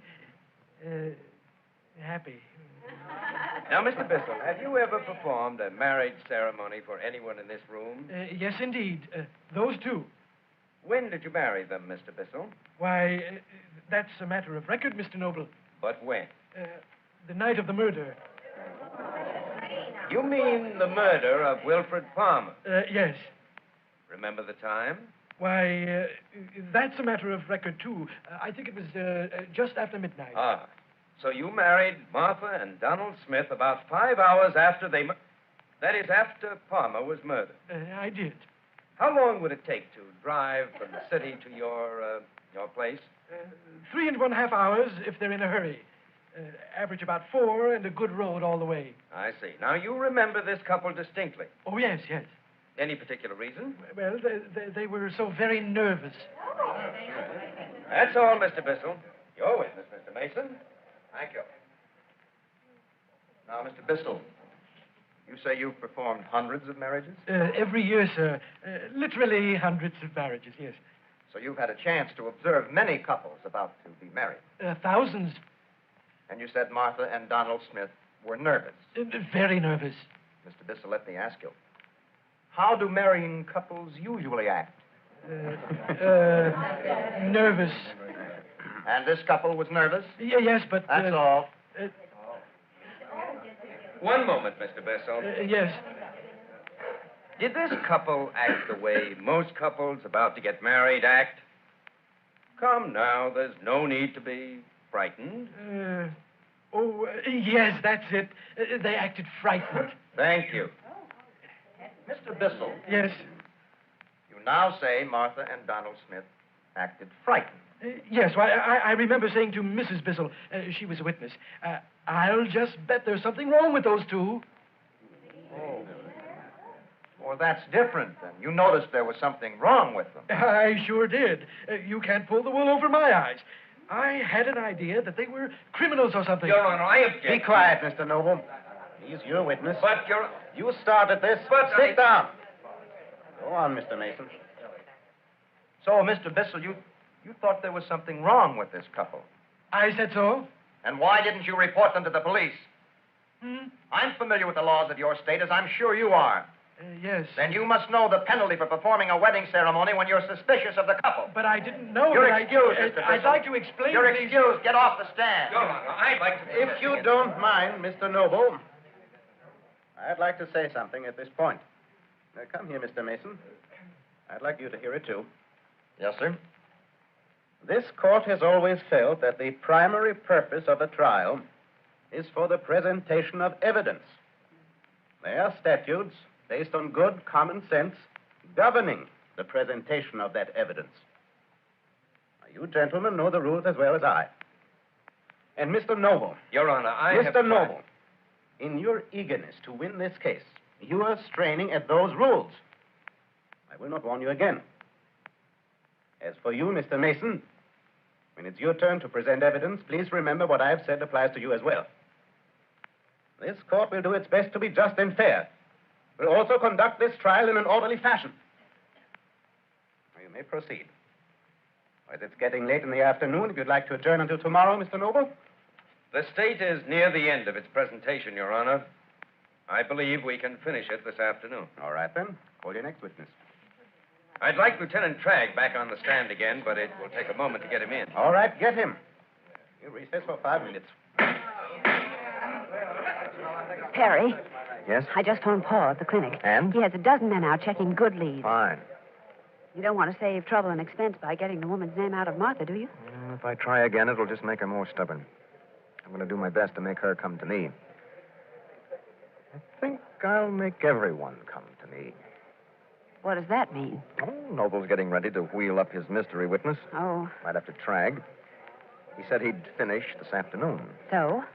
So that means he thinks he's got us licked. He's going to try and wind up in a hurry. Take all the fight out of me. I don't get it, Chief. Well, I'm going to let him do it. What? I'm going to let him take all the fight out of me. I'm going to let Noble come to me, Della.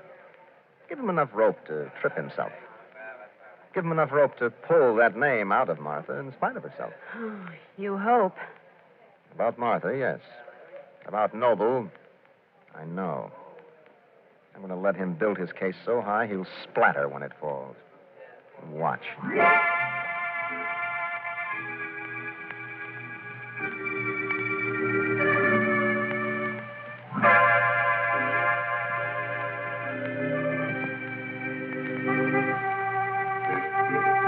Perry Mason knows he's up against a clever, ruthless antagonist, but he's found one weak point in Noble's character, overconfidence, and he's banking on that overconfidence to overbalance Noble. However, Mason's in for a shock tomorrow when Alan Whitlock takes the stand. Be sure to be with us. Tide in, dirt out, T-I-D-E, Tide. With so many really good washing products being used, a woman has to be given a mighty good reason before she'll switch to a new one. Well, we think we can give you the best reason in the world for changing to Tide. Listen, Procter & Gamble's Tide will get your clothes cleaner than any soap, any other suds, any other washing product known. Tide leaves clothes free from dirt and more. Tide removes dingy soap film, too. Yet, with all this amazing cleaning power, Tide is truly safe for all your washable colors. In fact, Tide actually brightens soap-dulled colors. And in hardest water, Tide gets white things whiter than any other washing product known. So try Tide. Watch those suds billow up. Notice how different they look and feel. And see your family wash at its cleanest best. No soap, no other suds, no other washing product known will get your clothes as clean as Tide. Tide gets clothes cleaner than all of them. T-I-D-E, Tide.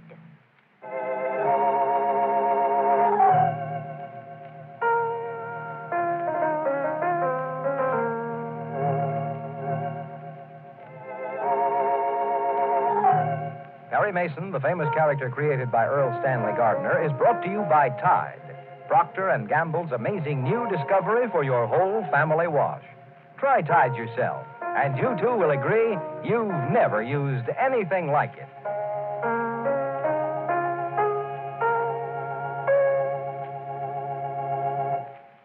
This is CBS, the Columbia Broadcasting System.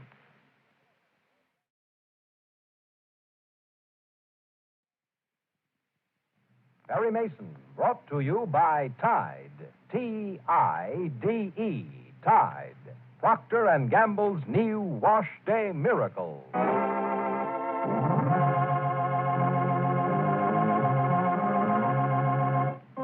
Perry Mason, the famous character created by Earl Stanley Gardner, dramatized by Irving Bendig.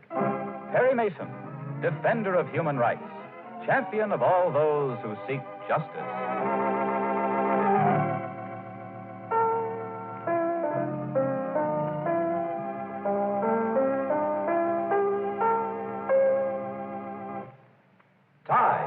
T-I-D-E.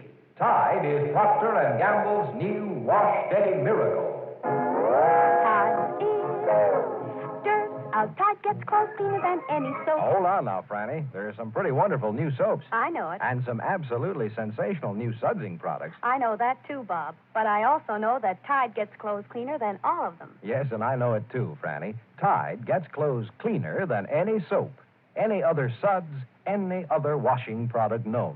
That's because Procter & Gamble's Tide not only leaves clothes free from dirt, it removes dingy soap film, too. Yet, with all this extraordinary cleaning power, Tide is safe, truly safe, for all your washable colors. What's more, Tide actually brightens soap-dulled colors. And in hardest water, Tide gets sheets, pillowcases, and towels whiter than any other washing product known. Keeps them white, too, week after week. Never turns them yellow. And all this goes for your whole family wash, too. So when you choose a washing product, remember this. No soap, no other suds, no other washing product known will get your clothes as clean as Procter & Gamble's Tide. Tide is dirt out, T-I-D, Tide.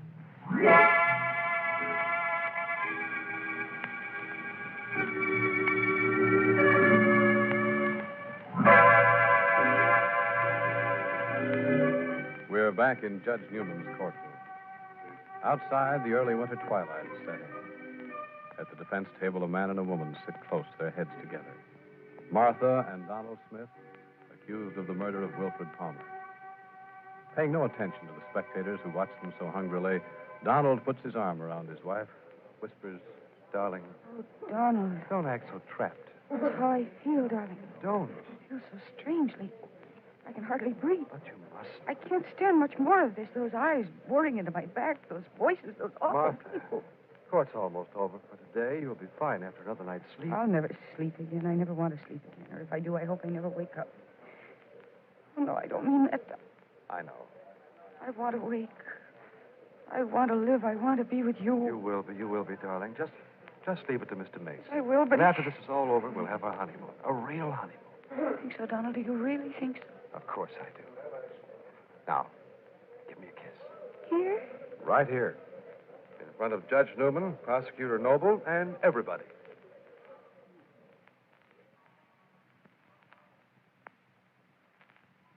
And at the other end of the defense table, we hear... 4:05, Chief. What, Bella? It's after 4. Think Noble will be able to wind up his prosecution this afternoon? Well, he said he would. I guess he will, too, if he gets Trag in here. Oh. That Donald is being a good boy, isn't he, Bella? Hmm? Look at him. At the other end of the table with Martha there. No, they're sweet. Yes. They don't deserve this. It's almost time for the mystery witness, isn't it? Yes, I imagine. After Trag. After Noble introduces Martha's glove. Then now he wheels up the big guns. Yes, now he wheels up the big guns. Yes, Lieutenant Trag, Your Honor. All right, Mr. Noble. Let's proceed. I'll take over with Trag, Bella. See what I can do to spike those big guns. Take the stand, Lieutenant. Yes. You've already been sworn. Yes, sir. Now, Lieutenant, I show you this object. Will you tell us what it is and if you've ever seen it before? It's a woman's glove. And? The first time I saw it, it was handed to me by Detective Levinsky. You have a sworn statement by Detective Levinsky? Right here. Please tell the court about it. The glove was found by Levinsky on the service stairs during our investigation on the night of the murder. Where, Lieutenant? On the service stairs, right off the landing where Palmer's apartment was. And this is the same glove? I put a tag on it. Levinsky signed the tag here. I signed it blown here. The date and time it was found. I see. Now, Lieutenant, there's a stain on the glove. That's right. You had the stain analyzed? I did. And what made the stain? Blood.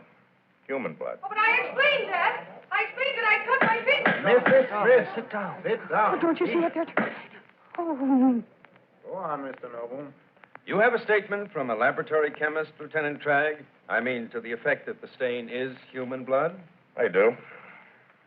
So this blood-stained glove was found on the stairway leading to the floor on which Palmer's apartment was located. Well, yes, of course, but... You tried to find the owner of the glove? Yes. Were you successful? Yes. Will you tell the court how you did ascertain ownership of the glove? Just a moment. Your Honor, we admit ownership of this glove. I object to further testimony on that point on the grounds that such testimony is immaterial and irrelevant. Sustained. Well, Trag, you determined who owned the glove. Yes. Then what did you do? Started looking for Martha Smith. We found her registered in a small hotel. Under what circumstances, Trag? She was with her husband, her lawyer, Perry Mason, and his secretary, Miss Street. And what were they about to do? Objection. How would Lieutenant Trag know what we were about to do? Sustained. What were these people doing when you found them, Lieutenant? Talking. The door was open. Go on. Miss Street and Mrs. Smith had traded coats. Traded coats? Miss Street had on Martha's coat, a tan one, and Mrs. Smith was wearing Miss Street's, a blue one. But they weren't trying to get away or anything. That's enough. Your witness, Mr. Mason. Thank you. Now, Lieutenant Tragg. Yes, sir. You say Mrs. Smith's glove was found on the stairs leading to the floor of Palmer's apartment? Well, that's true, but... Isn't it a fact that those stairs connect with all floors of the building? They sure do. So it's impossible to say where whoever dropped that glove had been or was going. That's right, Mr. Mason. Now to get on, Lieutenant. You have a report from the chemist who analyzed the stain on that glove? It was blood, human blood, Mr. Mason. Was the blood typed? Why, no. The chemist didn't determine the blood type? He couldn't. But he did manage to make out it was human blood. That's right. But since it couldn't be typed, there's no way of telling whose blood it was. Am I right? Absolutely. It could have been anyone's. Now, Lieutenant Tragg, you say Martha Smith disappeared after the murder. That's right. We couldn't find her for a couple of days. I see. Now, let me ask you this. Was there a warrant issued for her arrest when she disappeared? Why, no.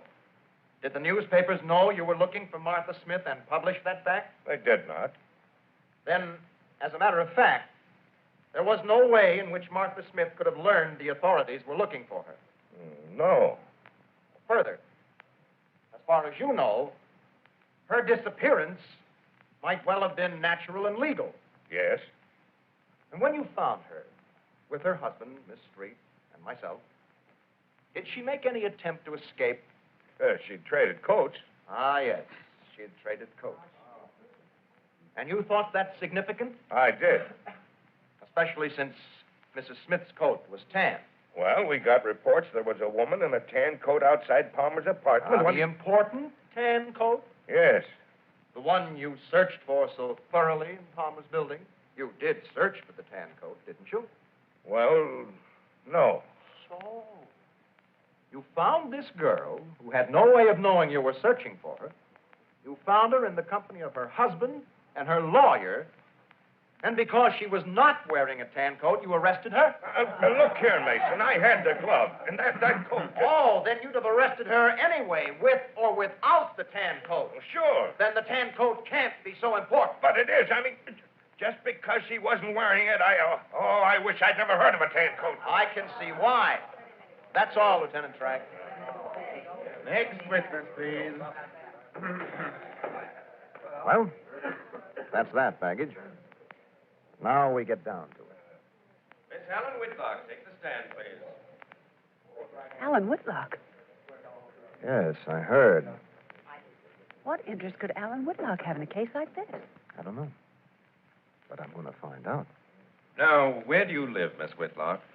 363 Lincoln, the building in which the murder was committed. Oh, yes.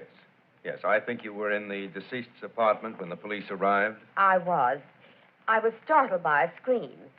I went to help Mrs. Powers. She's the building manager. Now, try and put that terrible scene from your mind, Miss Whitlock. I'll try. And tell us, did you know the murdered man? Well, not really. But you'd seen him. Well, we lived on the same floor. I understand. Now, I ask you, Miss Whitlock, I ask you if you know the defendant, Martha Smith. Well, I don't know her. But you've seen her before. Yes. Please speak up, Miss Whitlock. No matter how painful it may be, I shall have to ask you where you saw her before.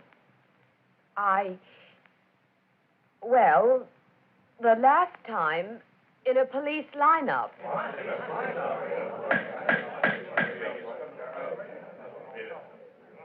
I see. You identified her in a police lineup, Miss Whitlock. I did. And how could you identify her, Miss Whitlock? Had you seen her previously? I had. Miss Whitlock, I ask you, where did you see Martha Smith before? Speak up, Miss Whitlock. All right, I'll tell you. I saw her coming out of Wilfred Palmer's apartment about 2 minutes after he was murdered. That's where I saw her. That's where I saw her. No witness, Mr. Mason. It's a me! Terrible lie!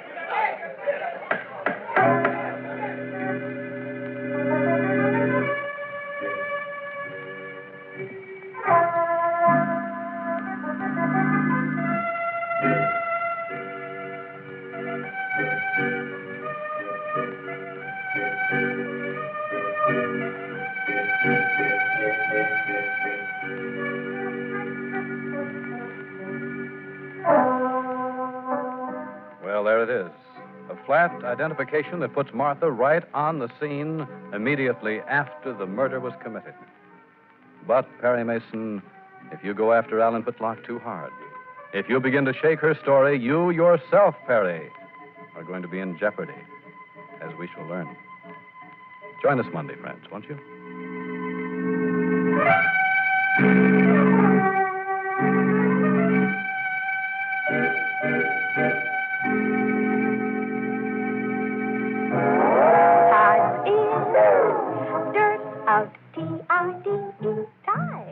With so many really good washing products being used, a woman has to be given a mighty good reason before she'll switch to a new one.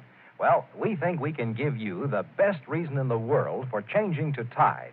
Listen, Procter & Gamble's Tide will get your clothes cleaner than any soap, any other suds, any other washing product known. Tide leaves clothes free from dirt and more. Tide removes dingy soap film, too. Yet, with all this amazing cleaning power, Tide is truly safe for all your washable colors. In fact, Tide actually brightens soap-dull colors. And in hardest water, Tide gets white things whiter than any other washing product known. So try Tide. Watch those suds billow up. Notice how different they look and feel. And see your family wash at its cleanest best. No soap, no other suds, no other washing product known will get your clothes as clean as Tide. Tide gets clothes cleaner than all of them. T-I-D-E, Tide.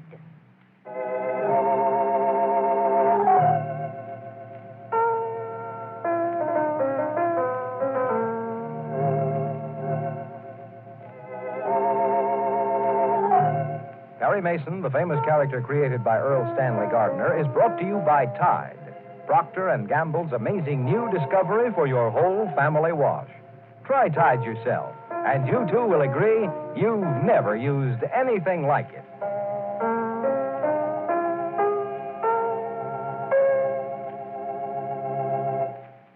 This is CBS, the Columbia Broadcasting System.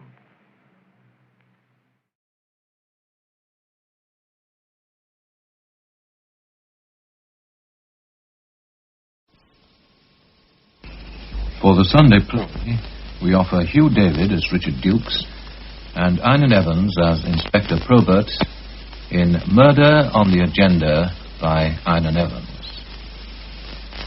Murder on the Agenda.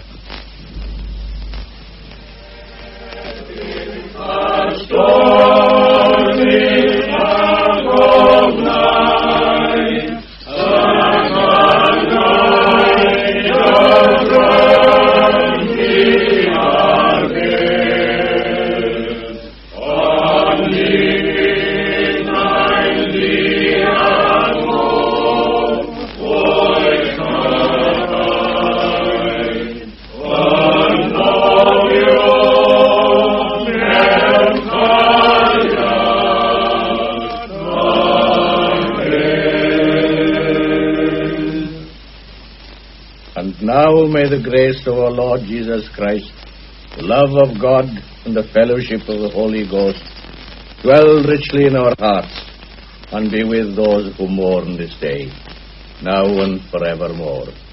Amen. Amen. Amen. Oh, hello, Sergeant. Mr. Dukes, I saw you from the car. It was good of you to come. Not at all. It would have been most odd for me to have stayed away. You remember Gwen Harris, of course, John Griffiths, Albert Thomas, Bernard Howells? Of course. I'm so pleased you were able to get here. Well, as Richard said, Sergeant, it would be odd if any of us stayed away. Oh, yes, good friends. I'm sure George would have been pleased. Let's say he is pleased, Father. Yes, I mean that. We are pleased, too. I knew that Mr. Dukes would be coming, of course, and I rather hoped that the rest of you... Well, thank you. It's not easy to find anything to say, Anne. I know that. Nor do we know how we feel exactly. I suppose it's a blessing in a way. You will come back to the house? Not now, Anne. They're all coming back to my flat. We thought chat about old times. We don't meet as often as we should. We'll call in tomorrow, maybe. You'll be welcome at any time. Yes, you'll be very welcome. Thank you again for coming. Sergeant Price. What a beautiful service. Very fitting, if I may say so. Bitter blow, Sergeant, a bitter blow. And yet, remembering how the boy suffered all those years. They'll be all right now, boys. We can go. Well, I must say the old gent's taking it very well. And Anne's been a real brick.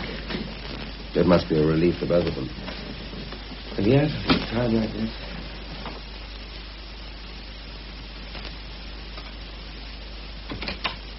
Is that you, Mr. Duke? Yes, Mattie, I'm back. How many are you? 5. Oh, I reckoned on 5. Well, come in, all of you, and get yourselves warm. Thank you. I've got plenty of sandwiches, and the kettle is on the boil. How are you, Mrs. Roy? Oh, it was very good of you all to come. Now, you make yourselves at home while I get the tea. I closed this because of the draft. Well, drink, anyone? I think I could manage a whiskey. Beer for me. Well, help yourselves. Time for a cup of tea. Same here. Oh, well, it was a nice service. More people there than I expected. Yes, quite a crowd. You'd think that people would have forgotten poor old George. Stuck away for 5 years. Anne took it very well, I thought. Oh, she's a sensible girl. She knows that George is much better off. They all are. Good Lord, yes. Still, George was her husband, and it's bound to be a bit of a shock. Twice a week down that confounded asylum for 5 years. In all that time, he hardly spoke to her. Must have been heartbreaking. I don't know how she stuck it. I used to go down now and again. You know, I felt I had to, but it seemed so pointless. He never said a word. I never felt I was doing any good. Well, Anne never had any doubts about that. About doing him good, I mean. She always knew that George was glad to see her, even though he might not speak at all. It must have been pretty frustrating for all that. Well, sometimes he would talk, and then he'd seem almost normal. He'd yap away about the winding path to Tredoman, or the fishing in the Gladiator. You were a pretty frequent visitor yourself, John. More so than the rest of us. Oh, yes, I went whenever I could. I found it so devilishly difficult, and I always got so depressed. Just seeing the poor old chap sitting there like a mummy, wide-eyed and taut. I dare say visiting was a bit easier for John. I mean... Yes, maybe it was. I like being with Anne. Is that what you mean? Oh, come now, old boy. No, why shouldn't you? I've never denied that I like being with Anne. I hope she liked being with me, too. Whether she's as fond of me as I am of her is another matter. I've never asked her. Well, I'm quite sure, John, that you've been a real friend to Anne. Well, I think she needed a friend. Believe me, boys, Anne's devotion to a man, dead in every sense of the word, was as splendid as it was pathetic.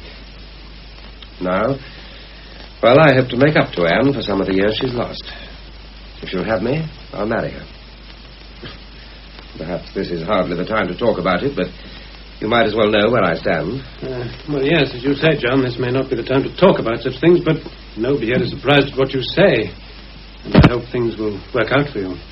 I wonder if he ever said anything about the camp. Well, not in my hearing.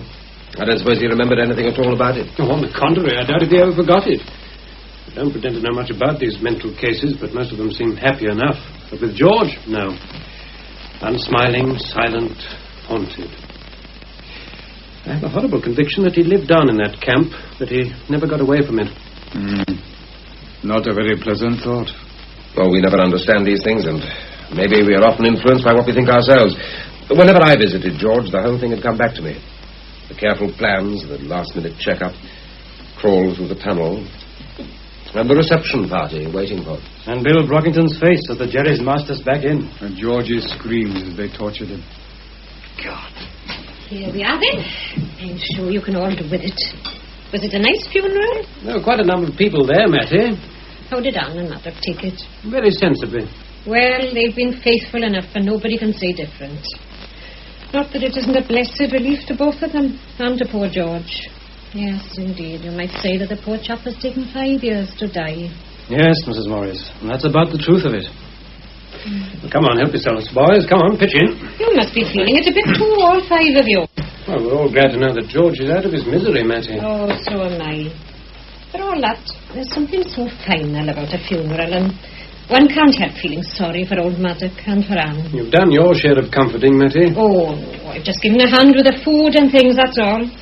And that's where I'm going now, down to the Price's house to clear up things for them. Look, after you finish, just put these dishes in the kitchen, will you? And I'll do them in the morning. Well, I'd say good evening to you all, then. Well, good evening. Thank you. Good night, Matty. Well, she's one out of the bag, isn't she? You're lucky to have her, Richard. Oh, a bachelor is entitled to some compensation. Well, I'm a bachelor, and I'm not so lucky with my housekeeper. Matty isn't exactly my housekeeper, you know. She has her own family to look after. She suits you, I should say. Oh, yes. I like to have the place to myself in the evenings. By the way, Richard, isn't that play of yours due on this week? Yes, Thursday at 8:30. It's all about our experiences in prison camp, isn't it? Well, it's a play about prison camp, yes, but I try to deal with the lighter side, the fun and frolic. You must have a vivid imagination, Richard. What's that, Bernard? Hey, come out of that corner. You're too near my whiskey bottle. Oh, I want beer. Now then, what were you saying?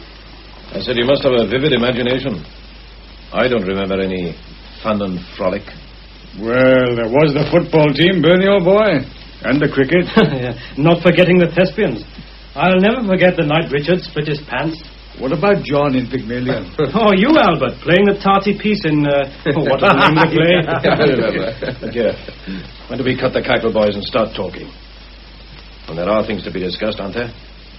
I take it you all know what I mean. Or do you or don't you? We all know what you mean, Bernie. The point is, do we want a discussion? You don't, is that it? Oh, I didn't say that. Richard? Well, I suppose we can have a discussion, Bernie. Whether or not we shall all be thinking on the same lines is another matter. Brockington wasn't at the funeral, was he? I shouldn't think so. Had there been flowers, he would have sent a big wreath in one of his limousines. Well, come on, Richard, you're the captain. Let's get talking, shall we? All right, boys, all right. I'll try to put something into words. Now, in this play of mine on Thursday night, I tried to paint a picture of the lighter side of our life in prison camp. And to write this, I had to dig pretty deeply. The hell I remember vividly. And there's no doubt in our minds as to what was the most hellish part of all. 5 years is a long time to remember a man's screams in the night. But I hear them over and over again. Why only George? That's what's always puzzled me. If they'd got us together for torture, we'd have given each other moral support. Besides, George was the leader. I remember one night in particular. They must have given him a rest during the day, and then, just after lights out, they started. Oh, what the hell. Oh, don't let's rake it all up. Get to the point, Richard. Well, it was obvious to us all that Bill Brockington had split on us. If we needed any proof, then the look on his face when the Jerrys marched us back into the camp would have given it us. He told the guards all he knew. But he didn't know enough. George had all the escape plan locked in his mind, so they tortured him until he cracked up. And the 5 of us swore, didn't we, that if George died, Bill Brockington would die too. If we'd killed him there and then, it would have been easy. And it's not so easy now, eh? Well, is it? Lots of water has gone under the bridge. Time mellows. Well, not for me, it doesn't. I hate the swine today as much as I did then. We all hate him, Bernie. But what do you propose we should do? Go out and shoot him? Might be as good an idea as any. There's a price to pay for that sort of thing. Bigger than the price George paid? Well, maybe not. Now, look, boys, don't let's fall out with each other. Let's discuss the whole thing calmly, if we can. I suppose we can be called respectable citizens, and some of you have families. Cold-blooded killing seems rather remote from us all. Do we feel as strongly now as we did 5 years ago? And if we do, can we implement those feelings? Are we going to say now that we want to kill this man? And if we say yes, Richard, what then? Somebody has to do the job. Somebody has to go along to Brockington's house, take out a gun and shoot him.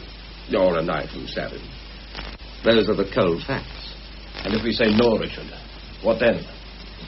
If we say that all this was a long time ago, the war's over and forgotten. George Price has taken 5 years to die, but he rests in peace at last. We go home tonight and put our heads on a pillow and thank God for our homes, our comforts, prosperity, or what have you. And do we forget about the torture, about our... just drop off to sleep? Oh, no, not tonight we won't. Not for many nights to come. If you heard his screaming in the night, you won't hear it any less just because George is under the sod. Anyone else? There's a lot in what Bernie says. Well, if none of you chaps feel as I do... We haven't all had our say, Bernie. So I notice. Nobody here has any love for Brockington, Bernie. But snake that he is, the law is bound to catch up with him. Would you be prepared to take the rap? Is he worth hanging for? That's not the point. Or perhaps we wouldn't be found out. Perhaps Bernie thinks we could cook up an ingenious scheme. It wouldn't be the first scheme we've cooked, would it? What have you to say, Richard? Oh, what can I say? I'm a writer, but I couldn't think up a more ludicrous situation than this. 5 staid, respectable men discussing whether or not they'll take another man's life. Murder on the agenda. All in favor say aye, have another drink and good night. On the other hand, we took an oath. Maybe the oath as such is not all that important, but we have to meet up with Brockington. He lives in this village. And then there's Anne. I see her every day, and you all see her fairly often. And George's father, the old sergeant. We meet him, too. I don't suppose we shall ever be able to wipe out the memory of that suffering, nor shall we ever forget what we swore to do. That's what I mean. It's not going to be easy, but what's the alternative? I should be haunted. Don't let's get melodramatic. I'm saying what I think, Quinn. You may be afraid to kill this man. I should be afraid to let him live. Of course, there may be consequences. But anyone scared of them shouldn't be involved. Sit down, Bernie. Be cool. Albert. No one could hate the louse more than I do. But can we just take the law into our own hands? Somebody would actually have to do this. One of us. What do we do? Draw lots? Yes. What did you say, Richard? I said we would draw lots. You can't be serious. I'm serious in this respect. If we're contemplating doing this thing at all, then the whole venture would have to be planned. You've got some ideas, Richard? Well, let me put it like this. A decision will have to be made. Even if we dismiss the whole thing, we still have to agree to dismiss it. But if we decide the oath has to stand, I suggest a plan. All right, let's hear it. Oh, wait a bit. We haven't decided anything yet. Well, let's hear the plan anyhow. Sure, let's hear it. It should be interesting to know how to commit the perfect crime, even if we have no intention of committing it. The obvious alternative to murder is suicide. If Bill Brockington decides to shoot himself, I can at least provide the gun. That's a Luger. Well, we're not very impressed so far, Richard. The Luger's commonplace enough. But this one belongs to Bill Brockington. His initials are on the butt. And since Brockington will have marked other souvenirs in the same way, there won't be much doubt about the ownership. If you remember, boys, that was a hobby of his, carving initials. He did it rather expertly. You mean that one of us should shoot Brockington with his own gun? That's part of the plan. How did you get hold of the gun, Richard? Accidentally. We all had our share of war souvenirs, and mine got mixed up with Brockington's. Had we been on better terms, I might have handed it over. Before you go any further, Richard, I think there's one thing we should keep in mind. If anything happens to Brockington, somebody's going to remember that we were all in that hellhole together. Of course. Well, it doesn't sound very healthy, does it?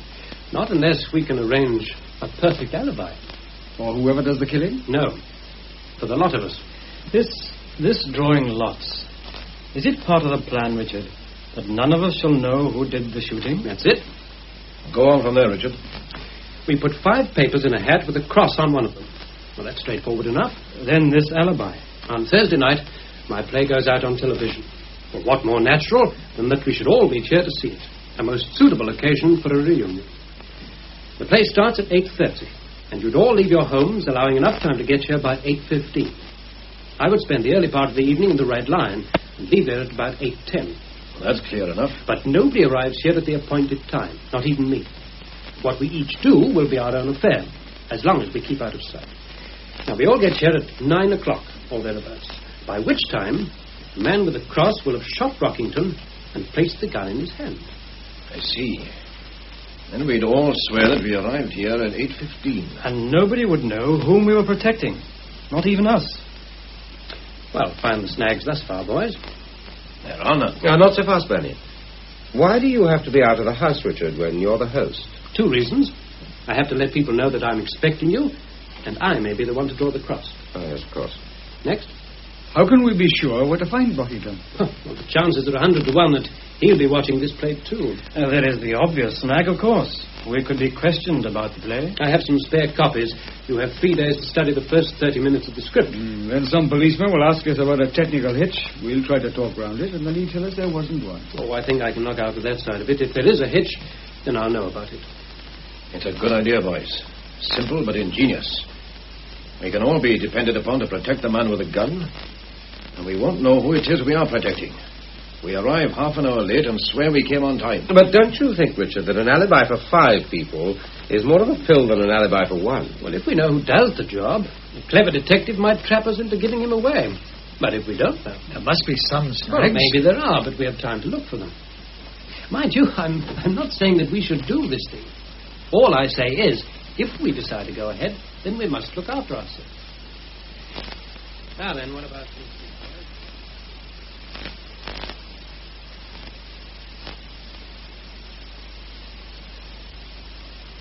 Good night, and thank you. It was kind of you to come. Oh, dear, Mrs. Bevan's a kindly woman, but she does talk. Never mind, that's the last of them. I'll get a nice quiet cup of tea before I go. Oh, no, I don't want any tea, thank you, Mattie. It's not what you want, Merky, but what you're going to get. You've been on your feet all day, Mattie. Then I'll be sitting down with you in just 2 minutes. I've got it all ready. Tired, Merky? It's been a bit of a day. For me, too. I suppose in a few days we'll realize that this is a blessing for us all, but we're bound to feel a bit empty at first. Yes. Yes, I think that's the word. Empty. I marvel at you, Anwar. Many girls in your position would be as bitter as gall. Being bitter won't help, will it? 10 years of marriage, 2 of them your husband spends in a prison camp and 5 in an asylum. I try to think of the happy 3. I'm not one for talking, Anne, but I'm not blind to how good you've been. You've been pretty good yourself, Dad. Here we are, then. Fresh pot of tea and some tasty sandwiches. Huh? I don't think so. Come on. Maddock? Isn't it funny, Maddock? I always call you that when you haven't got your old uniform on. But when you're in your buttons, I call you Sergeant, sort of automatic. The inspector always said it was a mistake to leave me in my old village. Too familiar, he said, but I managed to keep the peace. Oh, indeed, yes. There, now, come on, eat, both of you. Lucky I could sell this ham away, or those Gormans would have polished the lot. No wonder, Mattie. You pressed them on up. You know, I sometimes think it's all wrong to turn a funeral into a feast. But on the other hand, I suppose some people come from a long way and they have to eat. After all, there's nothing disrespectful in a nice bit of boiled ham. Now, come on, eat, both of you. It's no use neglecting your stomachs. I know it's hard for both of you. You to lose a husband, Anne, and you, Maddock, to lose a son. But the poor boy is better off, and it's a blessing for all three. Right, now, all set, boys. I'm sorry this has to be so theatrical, but if we're not to know who takes the gun, it has to be done this way. The gun's loaded, of course? Yes, it is. Now, I've put it in the glove box out in the hall, and I've closed the lid. The only man to open the lid will be the man with the cross. Each man will guard into the hall in turn, closing the door behind him. Then the man with the cross will open the glove box quietly, take the gun and go. Okay? Right. Mm-hmm. And then we meet on Thursday as arranged. Right. Come on, Bernie, shake that head, will you? All right. Right. Gwyn, you shall have first pick. Well, I needn't look at it until I'm in the hall. And then close the front door as you leave, then we'll know you're gone. Good night. Night.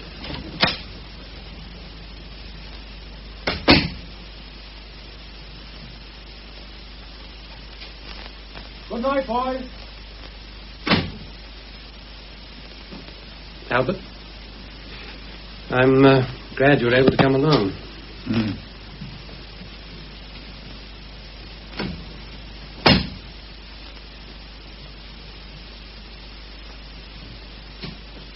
Good night, boys. Your turn, Bernie. Yes. All right. I'll see you Thursday then. You're at 8:15, you said? For the record, yes.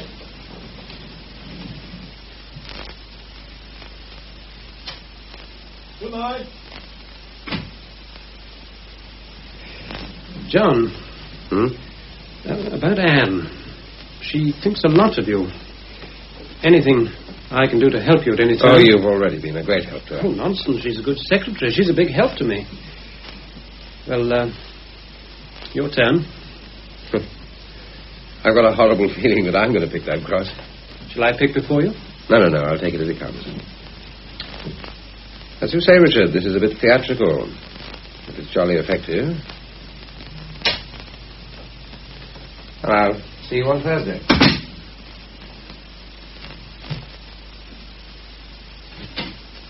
Good night.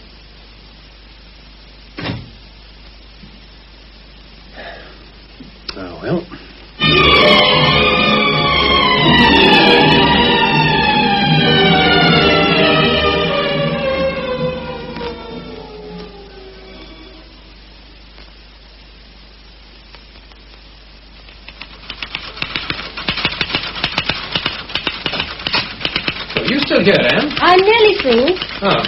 Well, how goes it? I think you'll want to make several cuts. Very likely. There's no hurry for this, is there? Oh, no, none at all. Oh, I'd like to get home before Dad. Yes, of course. How is he? Splendid. But just for a day or two, I'd like to be there when he gets home. Yes, of course. I told you not to come to work at all. I'm not busy. Oh, I'd prefer to work. So would he. You're very devoted to your father-in-law, Anne. He's devoted to me. Well, it's not surprising, is it, when we both felt so strongly about George? No, perhaps not. Well, don't come into work if you don't feel like it. How did rehearsals go? Oh, the usual jumble. I marvel that it ever sorts itself out. You still think I ought not to see the play? I wouldn't advise it, Anne. Under the circumstances, I don't particularly want to see it myself. It's been put on at the wrong time for us all. Look, nobody could have known that George was going to die. I hope it goes all right. Oh, by the way, the vicar phoned. His set has broken down, and he wondered if you might come here to see the play. Well, what did you tell him? Well, I said I thought you wouldn't mind. Well, quite. But I told him that Bernard Howes would be here, and since those two are not very fond of each other... What did he say? Well, I don't think he'll come. You're not sure? Maybe he'll give you a ring. Well, good night then, Richard. See you tomorrow. Only if you feel like it. And look after Maddock. He looks after me.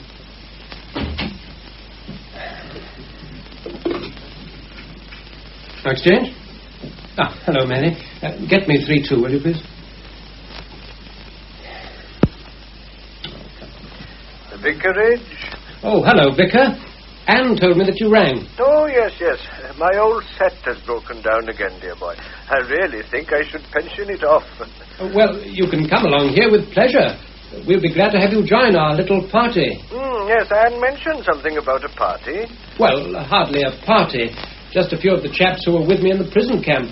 We thought we might like to see the play together. Oh, my dear Richard, I wouldn't dare intrude. Oh, come, Vicar. I'm sure my friends will conduct themselves most respectfully. Exactly. That's why I ought to stay away. Oh, really, I don't think... No. You have your party, Richard. As a matter of fact, I am going along to another friend's house, Inspector Enoch Probert.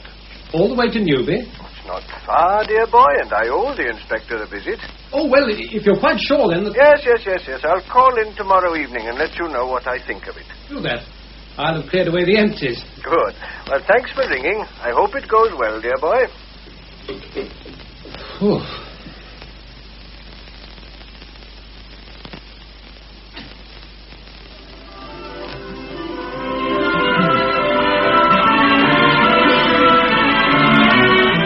For heaven's sake, Jean, turn that thing down. I'm trying to phone.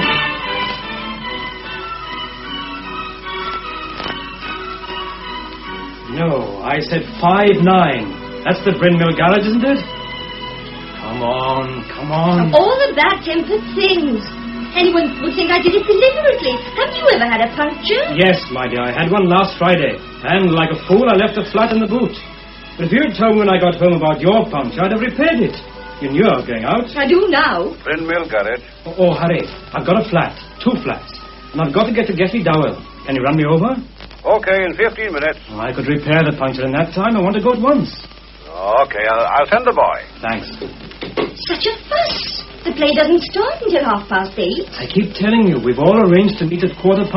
It'll take me 10 minutes to drive in. Why didn't you phone John Griffiths and ask him to pick you up? Why should I drag John out here? He isn't much out of his way. Oh, don't nag, Jean, just because I'm going out for one night. I'm not nagging. Heaven only knows I don't go out very often. And I'm jolly glad you don't. All this fuss. Must be there at 15:15, hiring a car to take you. You'll all have a drink after the play, I dare say. So why should you be in such a tearing hurry to get to Richard Duke's place hours before the thing starts? We've arranged to meet at 8:15. It seems a stupid idea to me, anyhow. Meeting together to watch a play. Why couldn't you see it with me? Oh, here's it. Big word. TV 8:30. Don't forget to watch. What else will I do, stuck here on my own? I'll be home soon after 10, and as sober as a judge, cross my heart. TV, don't forget.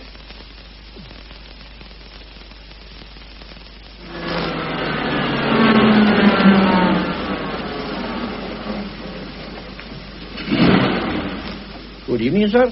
Oh, Mr. Griffiths, is it? Oh, good evening, George. It's all right to leave my car there, I suppose. Well, it's the official car park, as you might say. Not that it gets overcrowded, as you can see. No. Something on in the village hall makes a difference, mind you. And I can remember a night back last winter. What time is it, George? Oh, the church clock is dead right. Yes, maybe it is, but I can't quite see it in the dark. About 10 past, I'd say.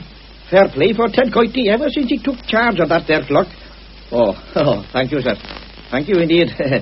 I'll keep an eye on the car, sir. Depend on me. Well, I'll be back about 10, I should think. There's one thing about this car park, my dear.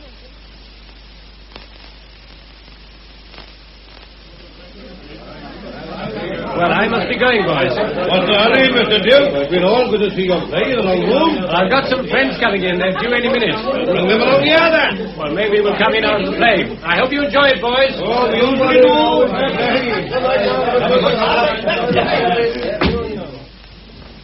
Good evening, Sergeant. Oh, good evening, Mr. Dukes. I thought you had a play on the telly tonight. That's right. 8:30. Oh, I always thought that you would have to be down at the studio place seeing to things. Well, I've been down to the rehearsals, but I prefer to see the show at home. In any case, I've got some friends coming in. Now, how do I know about that? Anne told you. No. Oh, yes. It was P.C. Ben Thomas told me. He bumped into Bernard Howells in the mart, and he happened to mention it. You're having a little get-together. That's right. You feeling all right? Pretty good, considering. I'd rather be on duty anyhow. What's the time? Just coming up to 1:15, or would you call it down? Ah, there she goes. Well, my visitors will be waiting on the doorstep. Good night, Sergeant. Good night.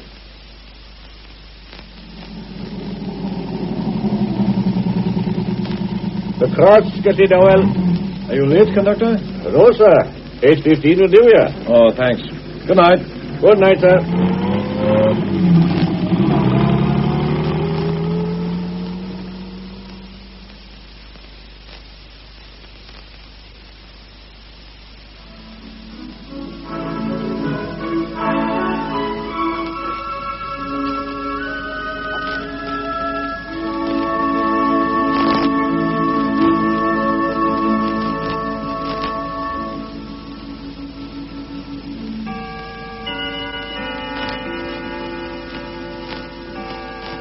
This is BBC Television. And now for our play, which is No Iron Bar the Cage by Richard Dukes.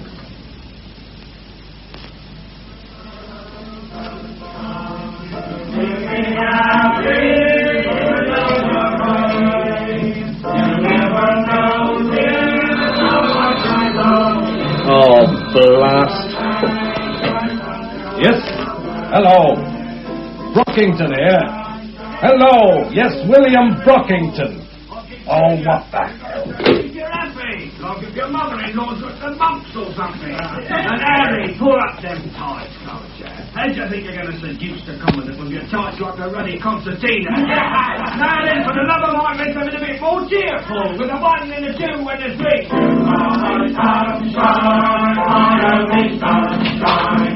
Who's there? What do you want? Get back. Keep away. I'll call the police.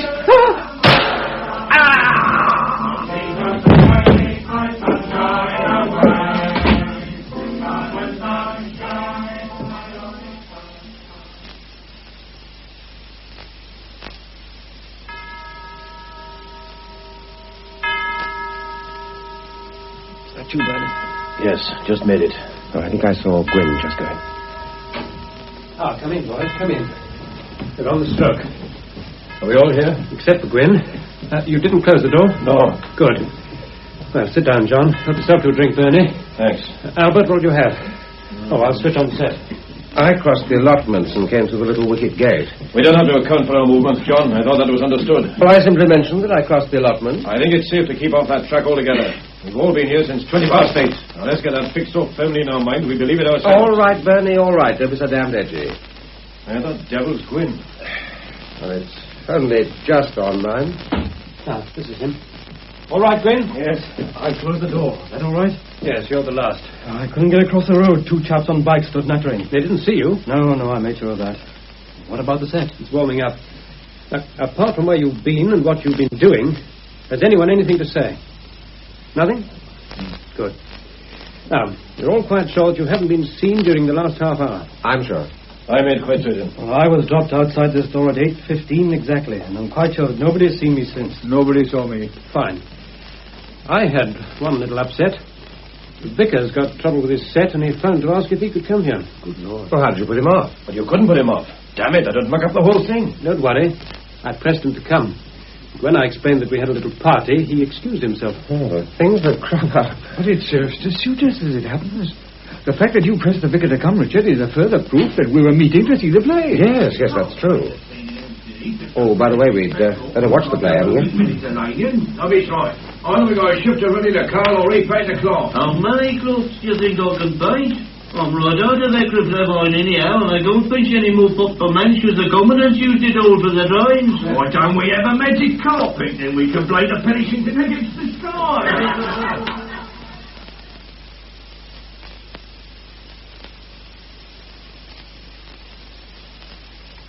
How long should we wait here, Richard? The play's been over for half an hour now. Well, I think we should wait another half hour or so and then leave rather noisily. I hope you saw enough of the play to know what it's all about. I'm afraid I'd be a bit shaky if I were questioned about it. I wasn't concentrating. And you should say as little as possible. Well, who remembers the play in detail, anyhow? Well, I've read it, so I know it fairly well. What about technical hitches, Richard? I don't think there could have been any. It finished on time, didn't it? May I put a point, Richard? Yes, by all means. Now's the time for a check-up. Well, I don't think we can depend on this suicide angle. We've done what we can to make it look like suicide, at least I assume we have, but the police have means nowadays of finding out about such things. We knew from the start that there was a pretty good chance of us coming under suspicion. And our scheme is foolproof. Well, I'm only anxious that we should take every precaution. Well, we've done that. Don't let's hold an inquest. What's tickling you, Bernie? Well, it's an odd situation, isn't it?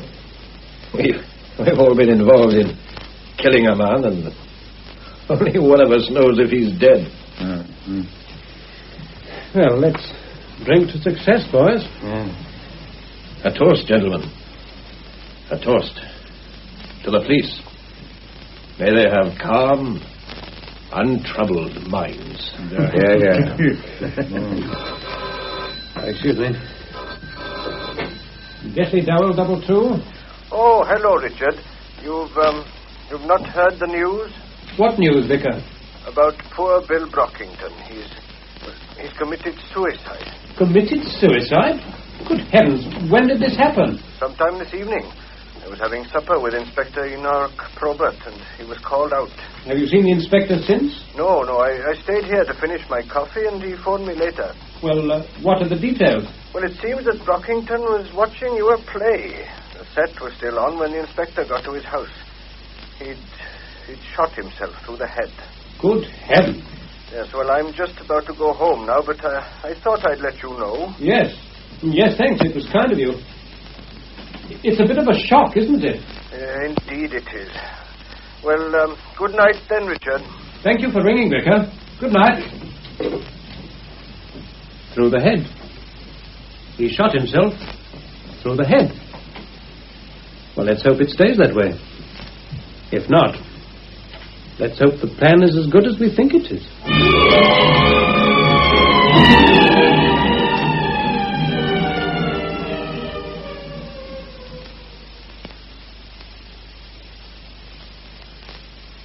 I think we're just about finished here now, sir. Good. We'll take the gun to the lab, of course. Of course. We'll go then, sir. I'll stay for a while to those around. You stay with me, Sergeant. Stay, sir? I mean Sergeant Maddox Price. He knows more about this village and the people than any man alive. That's right, isn't it, Sergeant? You know the village pretty well yourself, Inspector.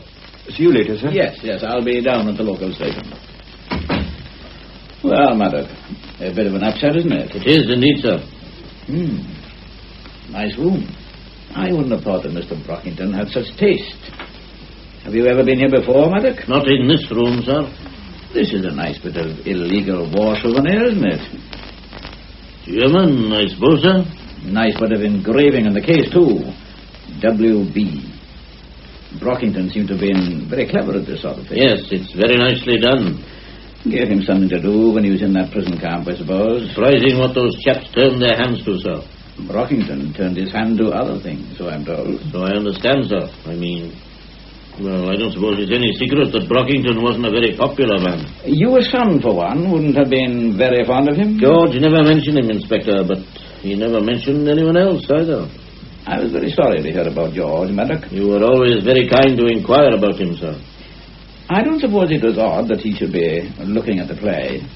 It's Brockington, I mean. I'd say it was a natural thing for him to do. Knowing Richard Dukes and knowing something of the true story behind the play. I don't think Mr. Dukes was a friend of his, Inspector. No, maybe not. Say, what do you think about this, Maddock? Me, sir? You knew Brockington. You knew him too, sir. I'm asking you. Well, Inspector, it looks as if he's committed suicide, as far as I can see, anyway. But I wouldn't have said he was the type to kill himself. It's always a bit of a bother, Sergeant, when the facts quarrel with convictions. Of course, the lab boys may tell us that this wasn't suicide at all. And that wouldn't surprise you, sir? It wouldn't surprise you either. Tell me, did you see the play last night, Maddock? No, sir. It wasn't the kind of thing I'd want to see just now. Of course not. I understand. Well, I don't think there's anything else I want to see here. We'll keep the room closed, Sergeant. Yes, sir. I'll put a constable on duty, sir. Good man. I must say that the village looks as clean and as fresh as it always did. It was always surprising to me that so many of the poor.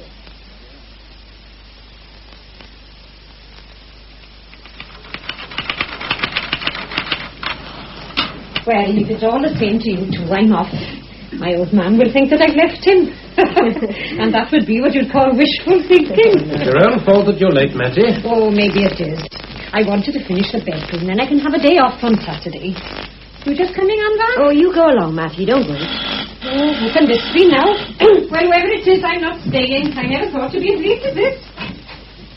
You with Inspector Enoch Prophet. Hello, Mrs. Morris. Is Mr. Dukes in? Oh, did you want to see him? That's why I called. Oh, you'd better come in. It's the police. Oh. Hello, Inspector. Come in. Come right in. Thank you. You know Anne, of course, Mrs. Price. Yes, certainly. How do you do, Inspector? I was very sorry to hear about your husband, Mr. Price. Thank you. You knew George, of course. Oh, yes. I spent several years in Gaffney Dowell when I was a constable. One remembers the happy times. Don't leave on my account. Oh, I was just going, anyway. Is it all right for me to go, Mr. Dukes? I think so, Mattie. I doubt if the inspector has come to arrest me. I'll get your coat on. Oh, if you will, Mattie. I just want to stick some of these stamps on. My gloves are in the glove box. Right-o. Sit down, Inspector. Thank you. This business of Brockington is upsetting, isn't it? For whom, Inspector? Well, in such a quiet village. I don't think there are many villagers shedding tears over Brockington, Inspector. So why should we pretend that the affair is upsetting? Speaking for myself, I shan't spare him a sigh. Well, that's frank enough. And what about you, Mrs. Price? You probably know my story, Inspector. I'm glad that Mr. Brockington is dead.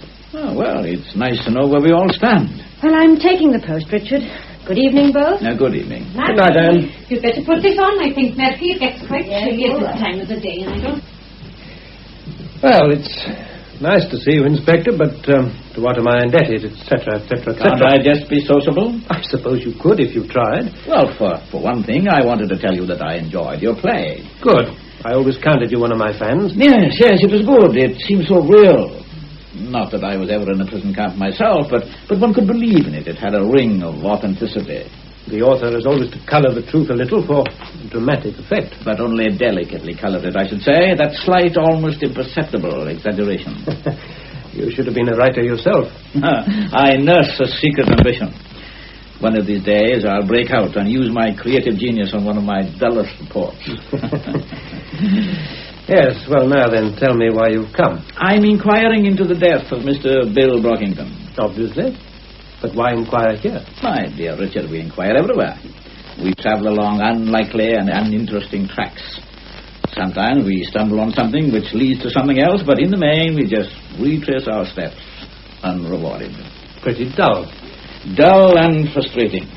Lots and lots of routine, fingerprints, photographs, interviews, examination reports, and putting 2 and 2 together to make 3.5. But science is your ally nowadays. Science gives us this 3.5, but it's the missing half that counts. And, as often as not, that's the something we just stumble upon. And what are you hoping to stumble upon here? We're looking for 1 or 2 things. Such as? A reason for Brockington to have committed suicide. Can you help me there? No, I wouldn't have thought him that kind of a man. What next? If he didn't shoot himself, then we would like to know who did. You're asking me? For any information which might help. I haven't any. I might have considered doing the job myself 5 years ago. Why? Well, come now, Inspector, you know the prison camp story. That's why you called here. But hate, like love, mellows with the years. I'm not sorry for what's happened to Brockington, but I wouldn't have taken any risks for him. So don't look for a dramatic confession from me. Do you think he might have been murdered? I'm assuming that you think so. Life gets increasingly difficult for a policeman, Richard. The more we learn about crime, the more the criminals learn. A young scallywag who wants to steal a bicycle nowadays will wear a pair of gloves. What's the use of our elaborate equipment for testing for fingerprints if the crooks leave none behind? Yes, I should think that even the most modest crook is pretty wary about fingerprints nowadays. In this case, there are no prints. Tell me, Inspector, what leads you to conclude that this was not a case of suicide? Did I say it wasn't? You imply it. Well, what bothers us is the absence of reason. I have a feeling that Brockington was murdered. And then, as I said, the fingerprint. You said there were none. That's what I mean. I don't follow. Oh, come, Richard, that's obvious enough. The complete absence of fingerprints would suggest a careful intruder. But why an intruder at all? And there were no prints on the gun. None? Now, let me qualify that. There were just a few. Brockington's forefinger shows on the barrel, and his palm is clearly seen on the butt. So the gun was in Brockington's hand? Yes. Well, aren't you satisfied with that? But he would have had to pick up the gun from a drawer, handle it quite a bit before pulling the trigger. You could hardly expect him to have put on a glove for all these preliminaries, and taking off the glove to make a kill. Yes, I see. Have you identified the gun? A German Luger. Commonplace enough. So it could have been Brockington's own gun? Of course. So someone walks into Brockington's lounge, goes to a drawer, takes out a gun with Brockington's initials on the butt, sticks it close to the victim's head and shoots. What is Brockington doing meanwhile? Looking at my play, I presume? Who said anything about the initials on the gun? Didn't you? No, I don't think so. Brockington carved initials on everything. Ah, yes. Yes, that's a good point. You probably noticed a lot of his carving around. I did indeed. WB. Very artistically done. Well, I must go. Oh, you're not going already? I haven't given you a drink. I can only be sociable when I try to be, and just now I haven't the time to try. I have other calls to make. I hope the others will prove more fruitful. You've never written a detective play, Richard? No. You should. Then I could help you. Not if you think your work is dull. But we would concentrate on the more interesting features. Those elusive fractions, remember? 2 and 2 make 3.5, and it's the other half that counts. Think of our little chat. Dull for the most part, but a significant fact emerges. A fact? One lonely little detail. And what was that? The best detective keeps his secret and throws his proof into the murderer's face in the last act. You seem convinced that Brockington was murdered. I didn't say so. Well, fortunately, I can account for my movements. I was at home last night watching my play. And you had company, I'm told. You were told? The vicar sensed that you would be unwelcome here. Oh, yes, Bernard Howells was here. They don't see eye to eye. Who did you have altogether? Well, since the play was based on our experiences in the prison camp, I thought it would be rather nice if the chaps who were together there... So that would be Bernard, Gwyn Harris, Albert Thomas, who else? John Griffiths. Just the 5 of us. And George Price would have made the 6th. Ah, well. Good evening, Richard. I'll be seeing you. Good evening, Inspector.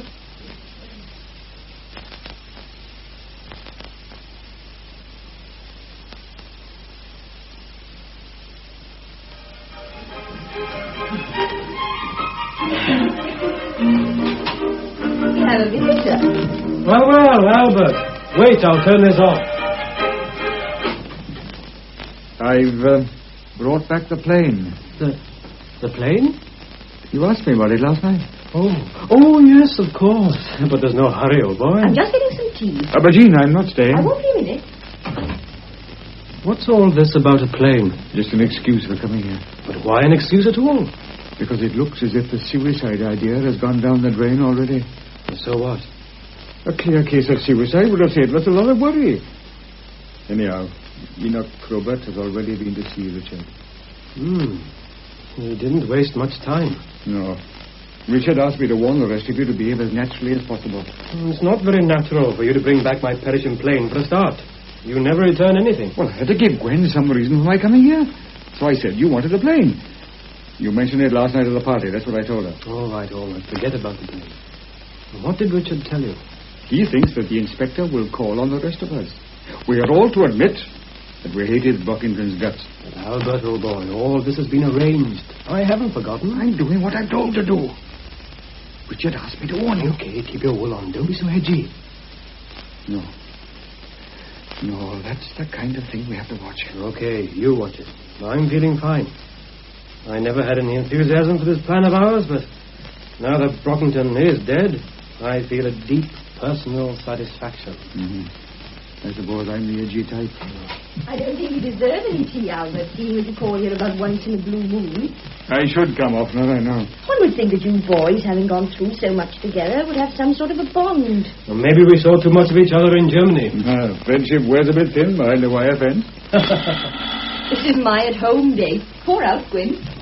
This could be the inspector now. Well, all right, Albert, all right.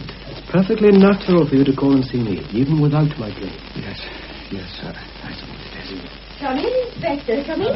I don't know why you called, but you're very welcome. Move that thing, Gwyn, for the inspector to sit. Oh, my fault. It's my plane. Gwyn's plane, rather. He nagged me about it last night, and I brought it back. A bit of a do-it-yourself chap, are you, Albert? Well, I like working about the house. Well, with my tools, mainly. Tea, Inspector? Well, now, that's most kind of you, Mrs. Harris. Thank you. I dare say you're wondering why I called. Not really, Inspector.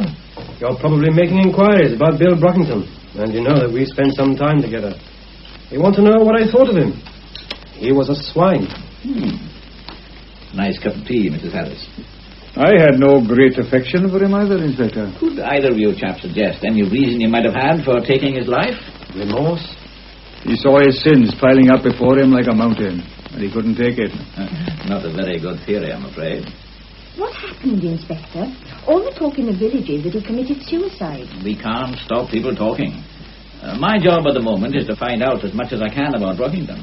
And I'm quite sure you already know what we can tell you. He squealed on us in prison camp. Yes, so I've heard. I wonder you chaps let him get away with it. Oh, but Jerry thought of that. And they took him to their bosoms. We never even got a chance to kick his shins. Then, when the war was over... Well, you know how it is, Inspector. Tempers cooled. We were too busy looking after ourselves. Yes, I dare say. Well, boys, just for the records, can you account for your movements last night between, say, 8 and 10 o'clock? That's easy. We were all at Richard's flat watching his play. Who do you mean by all? Well, there were a lot of us. I mean, we were a little gang together in the prison camp, and Richard suggested we should have a little party. And when was this arranged? When we all met at the funeral. At George Price's funeral? Yes. It was after the funeral, actually. We all went along to Richard's flat for a drink. Yes, I see. Then you arranged to meet again to watch the play. That would be about 8 o'clock, huh? 8:15, actually. What time did you leave here, Gwyn? I had a flat tire, so I phoned for a car. We left here soon after 8. A hired car. I told him he had money to burn. Time is time, Jean. Not with you, it isn't. And you, Albert? I live pretty near the village. I must have left the house soon after 8. Anyhow, I arrived on time. Then you all saw the play, had a drink, and went home. Well, it wasn't much of a drink. The vicar phoned about Brockington. Well, that's all pretty straightforward, isn't it? Sometimes I think I waste an awful lot of time asking pointless questions. But these things have to be done. Oh, well, thanks for the tea, Mrs. Harris. Quite a nice-looking play, this. Worth borrowing, eh, Albert? Gwyn has a splendid kit of tools, and they last forever at the rate he uses them. Albert must have had that plane for 6 months, and Gwyn hasn't missed it. Well, I'm sorry to have disturbed you. Good night, Inspector. Good night, sir. Good night. Nice of you to call, Inspector. Made us feel sort of important if you know what I mean. There you are, Albert. What's wrong with that? Nothing. He was very pleasant. Too pleasant. Enoch Probert was always the same. Everybody says he's a nice chap. I bet he sends Christmas cards to all the chaps he puts in jail. Well, have some more tea. Dean, are you bringing more water? I think this is a bit strong.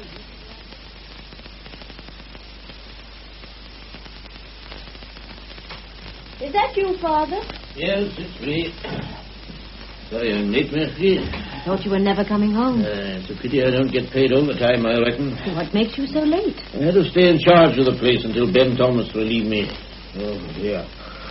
A cup of tea first, Stanley. It's all waiting, and I've got a nice piece of pie. Lovely. Poor old Ben has been dashing about like a scalded cat between one thing and another. There's a lot to be done, I suppose. It must have been pretty horrible for you. Well, I've never been on a murder case before, and anything new is interesting, even if it isn't pleasant. You think Mr. Brockington was murdered, then? I don't know. Maybe I shouldn't have used that word. Let's say that the inspector isn't satisfied that he committed suicide. Have you got any ideas about who might have done it? If I had, Anvark, I wouldn't be telling you. One thing you can be sure of, Enoch's got his nose into something. He called to see Richard, you know. Did he? You don't seem surprised. I'm not surprised at anything, Anne. But when Detective Inspector Enoch Probert is on the scent... What possible scent could he be on visiting Richard? I don't know. It's all very worrying. Well, if somebody killed Brockington, I can only hope that this case will be one of the inspector's failures. You mustn't say such things, Anne. Why not? If anyone has cause to be glad that Brockington's dead, it's me. Anne. George was tortured until he went out of his mind, and Brockington was the man responsible. I'm only sorry for one thing. He died too quickly. It took George 5 years. It's not like you to be hard and bitter. In any case, it's all over and done with, and George is resting in peace. All right, Father, but don't expect me to waste any sympathy on Mr. William Brockington. Don't think I'm shedding any tears about Mr. Brockington, but there are things about his death that worry me. George had friends, and Mr. Dukes was only one of them. But you don't think Richard had anything to do with this, surely? It's not what I think that matters. It's a great pity you have to be concerned with this business at all. If only you'd retired last year when I Don't let's go over that again. But if you'd listened to me, you'd have been out of all this. I don't like you being mixed up in it. I'm giving in my notice at the end of this month. Is that a promise? I cross my heart. I think I've had enough now. Oh, good. I'm jolly glad. Now take off those boots and I'll get a meal. I've got a feeling that this time...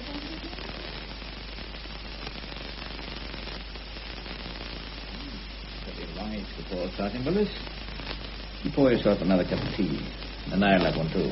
Oh, yes, sir. What do you think of the Gatley Dowell police station, Charlton? Not exactly Scotland Yard, is it? Well, the tea is good, sir. Sure, it always was. I came here as a young constable, you know. Yes, sir. So I've been told. John Griffiths. He arrived at the car park just after 8. That's right, sir. And the car park attendant confirms that. Car park attendant? The chappie hanging around for the odd drink, sir. Bryn Mill Garage. They agreed that Gwyn Harris hired a car and was stopped at Mr. Duke's door at 8:15. That's right, sir. And Mr. Dukes himself was seen by Sergeant Maddox Price. He was on his way home to see his play. Perfect alibis. Makes you wonder, eh, Sergeant? Why they should be so perfect, sir? That's right. Let me see now. What exactly did P.C. Thomas say about Bernard Howells? Nothing significant there, sir. Howells just mentioned that he was going to... Why should he have done that? I see what you mean, sir. Rather making a point of it, perhaps. Could be. But we mustn't let our imagination run away with us, Sergeant Willis. What I feel... begging your pardon, Inspector. Go ahead. I feel we know so little about the dead man. I feel I know too much about him. I know the whole village too well. Isn't that an advantage, sir? An intimate knowledge of the people who may be concerned? Could be, and it could be a bit of a bogey. I find myself making my own pictures. Theory is one thing, Sergeant. Conviction is better, but proof can be damned elusive. If it was murder, sir, then the whole thing must have been very carefully planned. Exactly. And I find myself picking out the clever people. In the small village, there are not many to choose from. That's where this intimate knowledge can be a bit of a devil. Might lead me right up the garden path. Now, well, you didn't find anything new in Brockington's place? Nothing important, sir. We found another gun. Another gun? But locked away in a drawer, sir, and inside a deed box. But you wouldn't call that unimportant, Sergeant Willis? But it wasn't even loaded, sir. But man alive... No, you wouldn't know. Yes, this may be interesting. Where is it? I left it in the drawer, sir. Should I have... No, that's all right. You can tell me all I want to know about it. It's a German Luger. Yes, sir. With the initials WB carved on the butt? No, sir. No initials. Are you quite sure? Yes, sir, quite sure. Now, that's a bit odd, isn't it? Or is it? 2 and 2 make 3.5. Add another quarter. Beg pardon, sir. Forgive me, Sergeant. I'm just one thing. Well, now, this is a good report, Sergeant. All the salient points, no words wasted. Thank you, sir. But I'm afraid you'll have to see them all again. Yes, Inspector? I want you to arrange a little meeting. A great place for meetings, get it out. I'd like an informal chat with Mr. Richard Dukes and his 4 friends. Very good, sir. I should see Mr. Dukes first, and I'm sure he'll put his rather splendid lounge at our disposal. And then if he agrees... I'll help myself to another, Richard. Yes, please do. Well, not much of a host, boys. Not tonight, anyway. Just take what you want when you want it. Oh, that'll be Albert. Don't pour one out for me, Bernie. Nor me. I'm taking it easy. Well, same here. We must keep a clear head. Come in, Albert. What's all this about? Well, you know as much as we do, old boy. The inspector wants to see us. But why? We shan't know until he tells us. What do you have, Albert? A stiff whiskey. Make it a small one, Bernie, just to be on the safe side. Am I the only one who's scared? Well, I dare say we all feel a bit uncomfortable, Albert. But this is no more than we expected, is it? What do you think he's up to? Well, looking at the blackest possibility, I'd say that the inspector is developing the idea that one of us may in some way be involved. I see that's black enough. You need something more than suspicion. Just you keep your wits about you, Albert. I won't panic, Bernie. Don't you worry. I didn't say you would. Oh, now take it easy, boys. Nobody's worrying about anybody. We know each other pretty well by this time. You were always the edgy one, Albert, but in a crisis you were like a rock. I'd rather there wasn't a crisis. Well, just keep calm, boys, and stick strictly to the truth, except for the missing half hour. Now, you might spring a question about the play, but if you're not on shore ground, keep mum. I don't think Enoch will try the technical hitch gag. He's too old a bird for that, but if he does, there wasn't any. I've checked up and the whole thing went like silk. Detective Sergeant Willis has been pretty busy. He checked up on me at the garage. Perhaps it's just as well that I hired a car. Why does he want to see us all together? That's the puzzle. I would think he'd do better talking to us one at a time. He's done that already. He or Willis. Oh, they're giving me a miss then. You've got such an innocent face, Bernie. This is it. Just one more thing, boys. Unless there's any special reason, don't stay here after the inspector. Leave with him or before him. We don't want him to think that we're going to hold an inquest. We're not in the least concerned. Well, best of luck. This ought to make a good film story if we get away with it. We will, don't worry. Then for the rest of our days, 4 of us will be making guesses about a 5th. Damn funny. Well, here we are, Inspector. The culprits, as requested. And all in good time, too. Good evening, gentlemen. Good evening. Now then, what do you have to drink, Inspector? Nothing just now, thank you. All right, as you please. Well, now, it was good of you boys to come along. We are agog with curiosity, Inspector. Why have you called us together? I sometimes like to talk about the cases I'm on. It helps me to keep the facts in some sort of order. Well, why talk to us? Come now, Bernard. You know a good deal about this affair. Who better could I talk to? You all knew Brockington. You were all about the village on Thursday night. You might have seen something, even though you may not think it important. This sounds like a waste of time, Inspector. I saw nothing unusual anyhow. All the same, if you don't mind, I'd like to chat. By all means, chat away. Well, then, let's first have a look at Brockington. If somebody killed a man, then it was made to look like suicide. And a pretty good job was made of it, too. But the lab boys are uneasy about one or two things. The fingerprints on the gun and the burn marks on the dead man's temple. Could you explain that, Inspector? I will indeed. When the gun is discharged in contact with the temple, there is a tearing of the skin, often in the shape of a cross. Most of the powder will be found inside the wound, but there will be traces of blackening or burning outside the hole. And the hair on the temple will be swollen or burnt. Yes. Now, if the weapon is fired more than an inch or so away from the head, then the effect is entirely different. And you are telling us that this gun was not held tight against the skin? That's right. Oh, but, Inspector, what does that prove? It might be usual for a man to put a gun against his temple to shoot himself, but he doesn't have to do that. He could hold the gun 6 inches away. Yes, quite right. Such a thought had already occurred to us, John. Oh, I'm sorry. The point is, if Brockington was killed, then who would want to kill him? Now, had I been a Scotland Yard man sent out to investigate this case, I would probably have looked first into Brockington's affairs. But being more or less a local man, I am helped by the things I know already. My inclination is not to probe into the present, but to recall the past.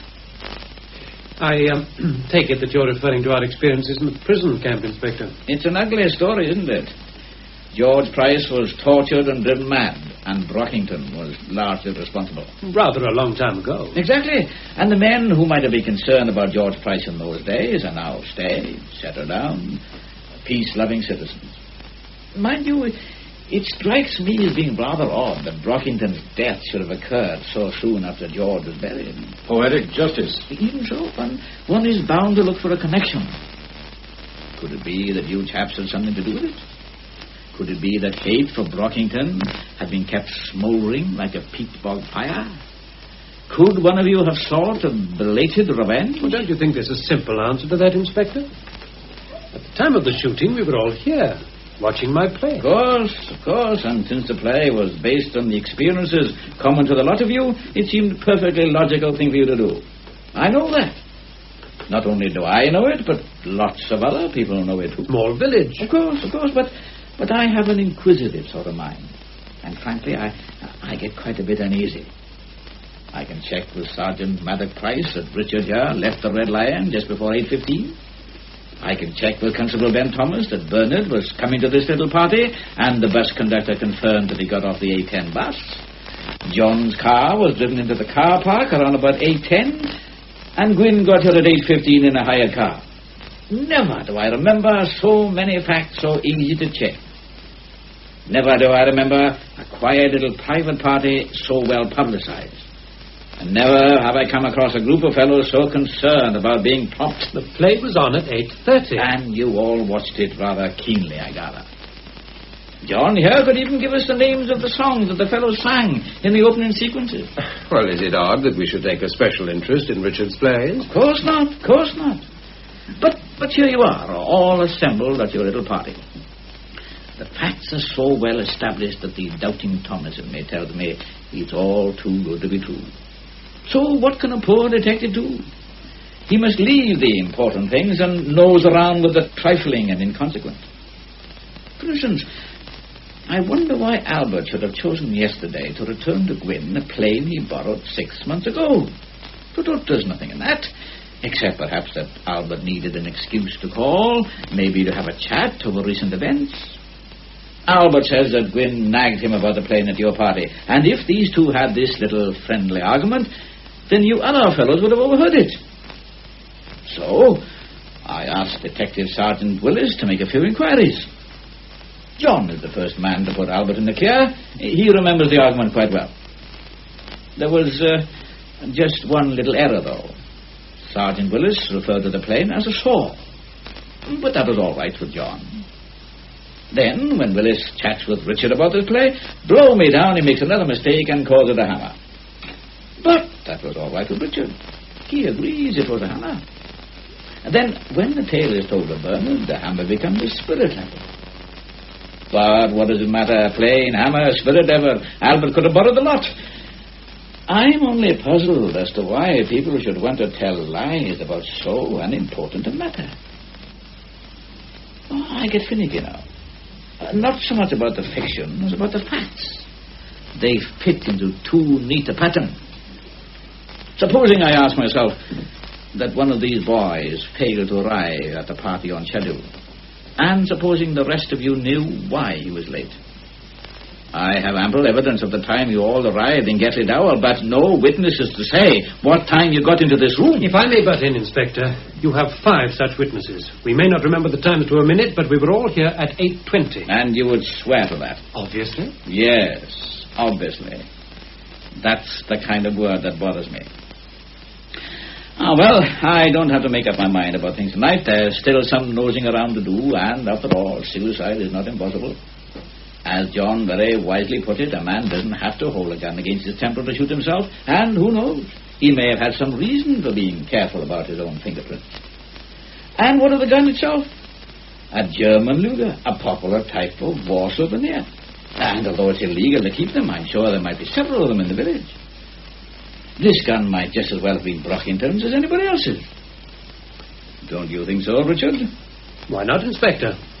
Especially since, as you say, it had Brockington's initials on it. Ah, yes, I told you that, didn't I? Or did you tell me? But it's a good gun, Luger. I dare say it will be handled effectively by any man or woman. Oh, well, I must be on my way, gentlemen. Thanks for letting me talk to you. Nor iron bars a cage. This is the script, is it, John? I've never seen a script for a television play. Do you have to write in all the moves and the camera positions, Richard? Well, only if they affect the development. You make a shocking mess of the copy, don't you? Why all the doodling? Well, that's me, I'm afraid. It's a habit of mine. Mine, too. I wonder what the psychiatrist has to say about doodling.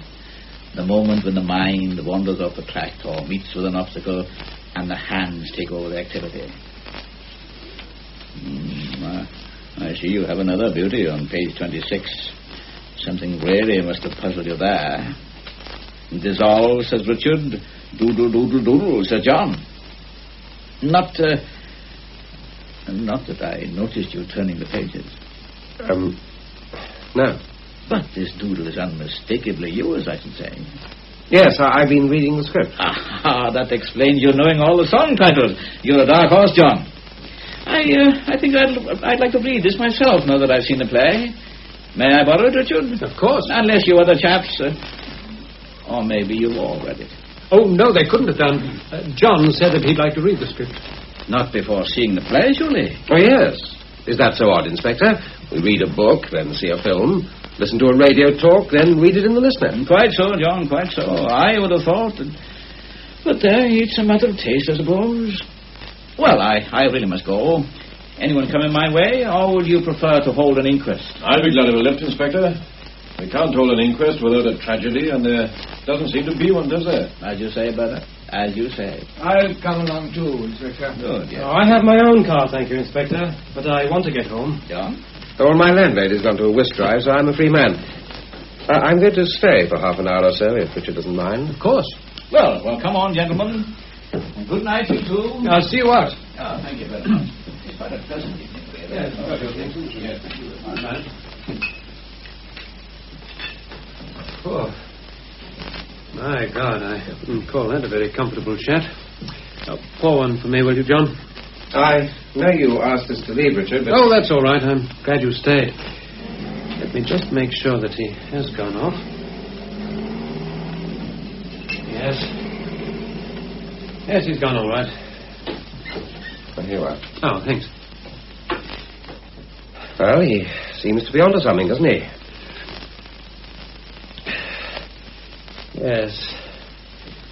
Yes, he's cunning. He's very charming, but cunning. I could kick myself for doodling on that blasted script. Yes, that was too bad, but I've made a much bigger blunder, John. Listen, there are two important things I have to tell you. Well, what about the others? Well, this is only for you. I don't think we can risk having everybody know.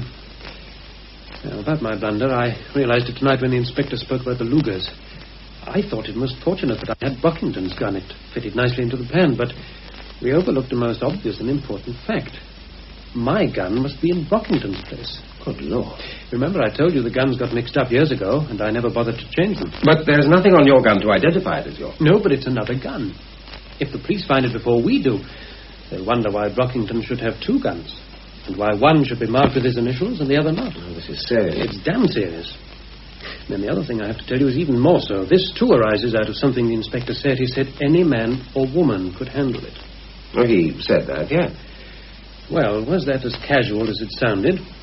Or did he intend us to think that a woman might be involved? Well, what if he does? We know it was a man's job. Do we? Well, good Lord, man, of course we do. Listen, John. I drew the cross. You? I'm telling you this only because I have to.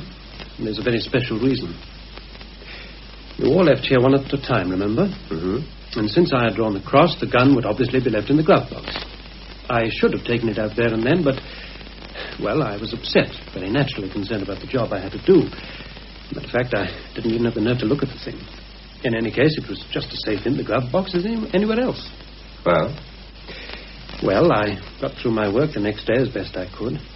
And then, when Anne had gone home, I went to get the gun. It wasn't there. Well, what did you do? Well, what could I do? No one else knew that I had drawn the cross.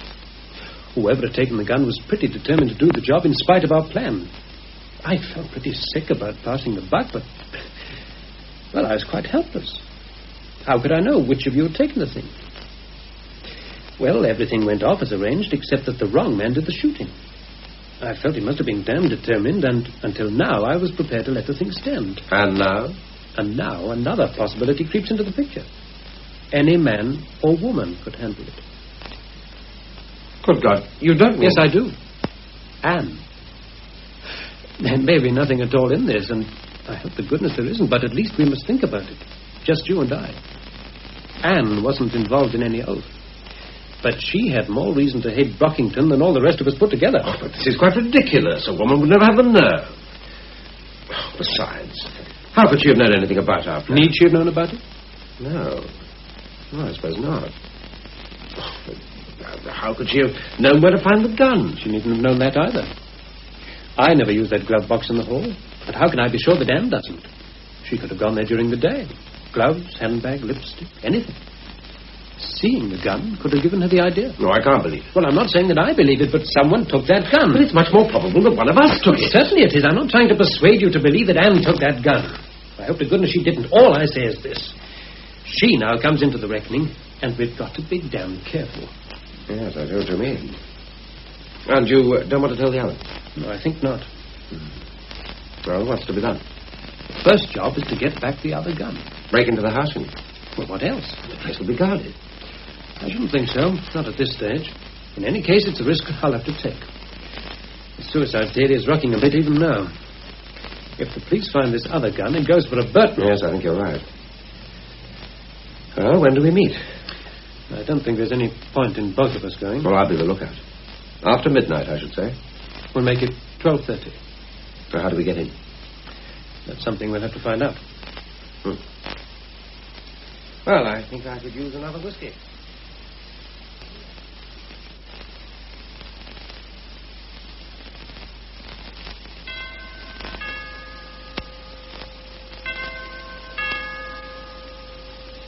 You all right, John?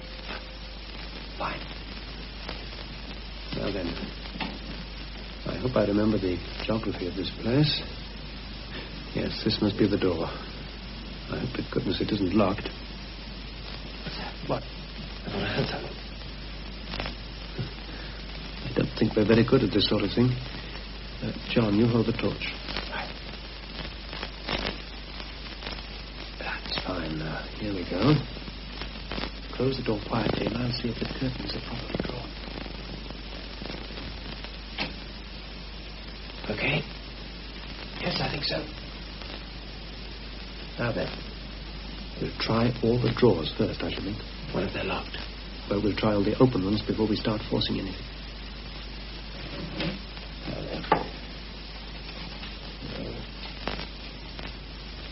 There's nothing in this one anyhow. Richard, somebody's in this room. Behind the curtains. What shall we do? Wait. I'll see who it is. Keep the light off me and on the curtains. That's you fool. Draw the curtains. Albert, what the hell are you doing here, Albert? If you're sure those curtains are drawn tight, Richard, we can have the torch on again. What's all this about, Albert? I might ask you the same question. We've got a little job to do. I'm probably on the same job. You're looking for your own gun, aren't you, Richard? Great minds think alike. When did this idea occur to you? I thought of it quite suddenly when Probert was delivering his sermon. Isn't it odd how one can overlook the simplest things? If Richard had Brockington's gun, then Brockington must have Richard's. So you came to get it? I was afraid that the idea might not occur to anyone else, and there was no time for a consultation. If the police pick up this other gun, no suicide. Well, let's find it and get out of here. Where have you looked, Albert? I was nearly through with that cupboard. Right, and you have your own torch? Yeah. Well, try not to disturb anything. John, keep the light on the bureau. I've got it, boys. I've got it. Good. Let's go. What a bit of luck. How did you find those curtains, Albert? They were open. I drew them. Right. Now then, boys, take it easy. Have a good look round to see that nothing is disturbed. And then we'll put out the torches and open the curtain. Good evening, gentlemen. You looking for something? Put on the light, will you, Sergeant? I'm sure we'll be much more cozy if we can see each other. Ah, better. Sergeant Maddox Price, perhaps you'll stand for the door. You know Detective Sergeant Willis? But there, of course you do. Well, now then, gentlemen, it's not exactly usual for respectable men to call uninvited at this time of the night, especially when the householder is not in residence.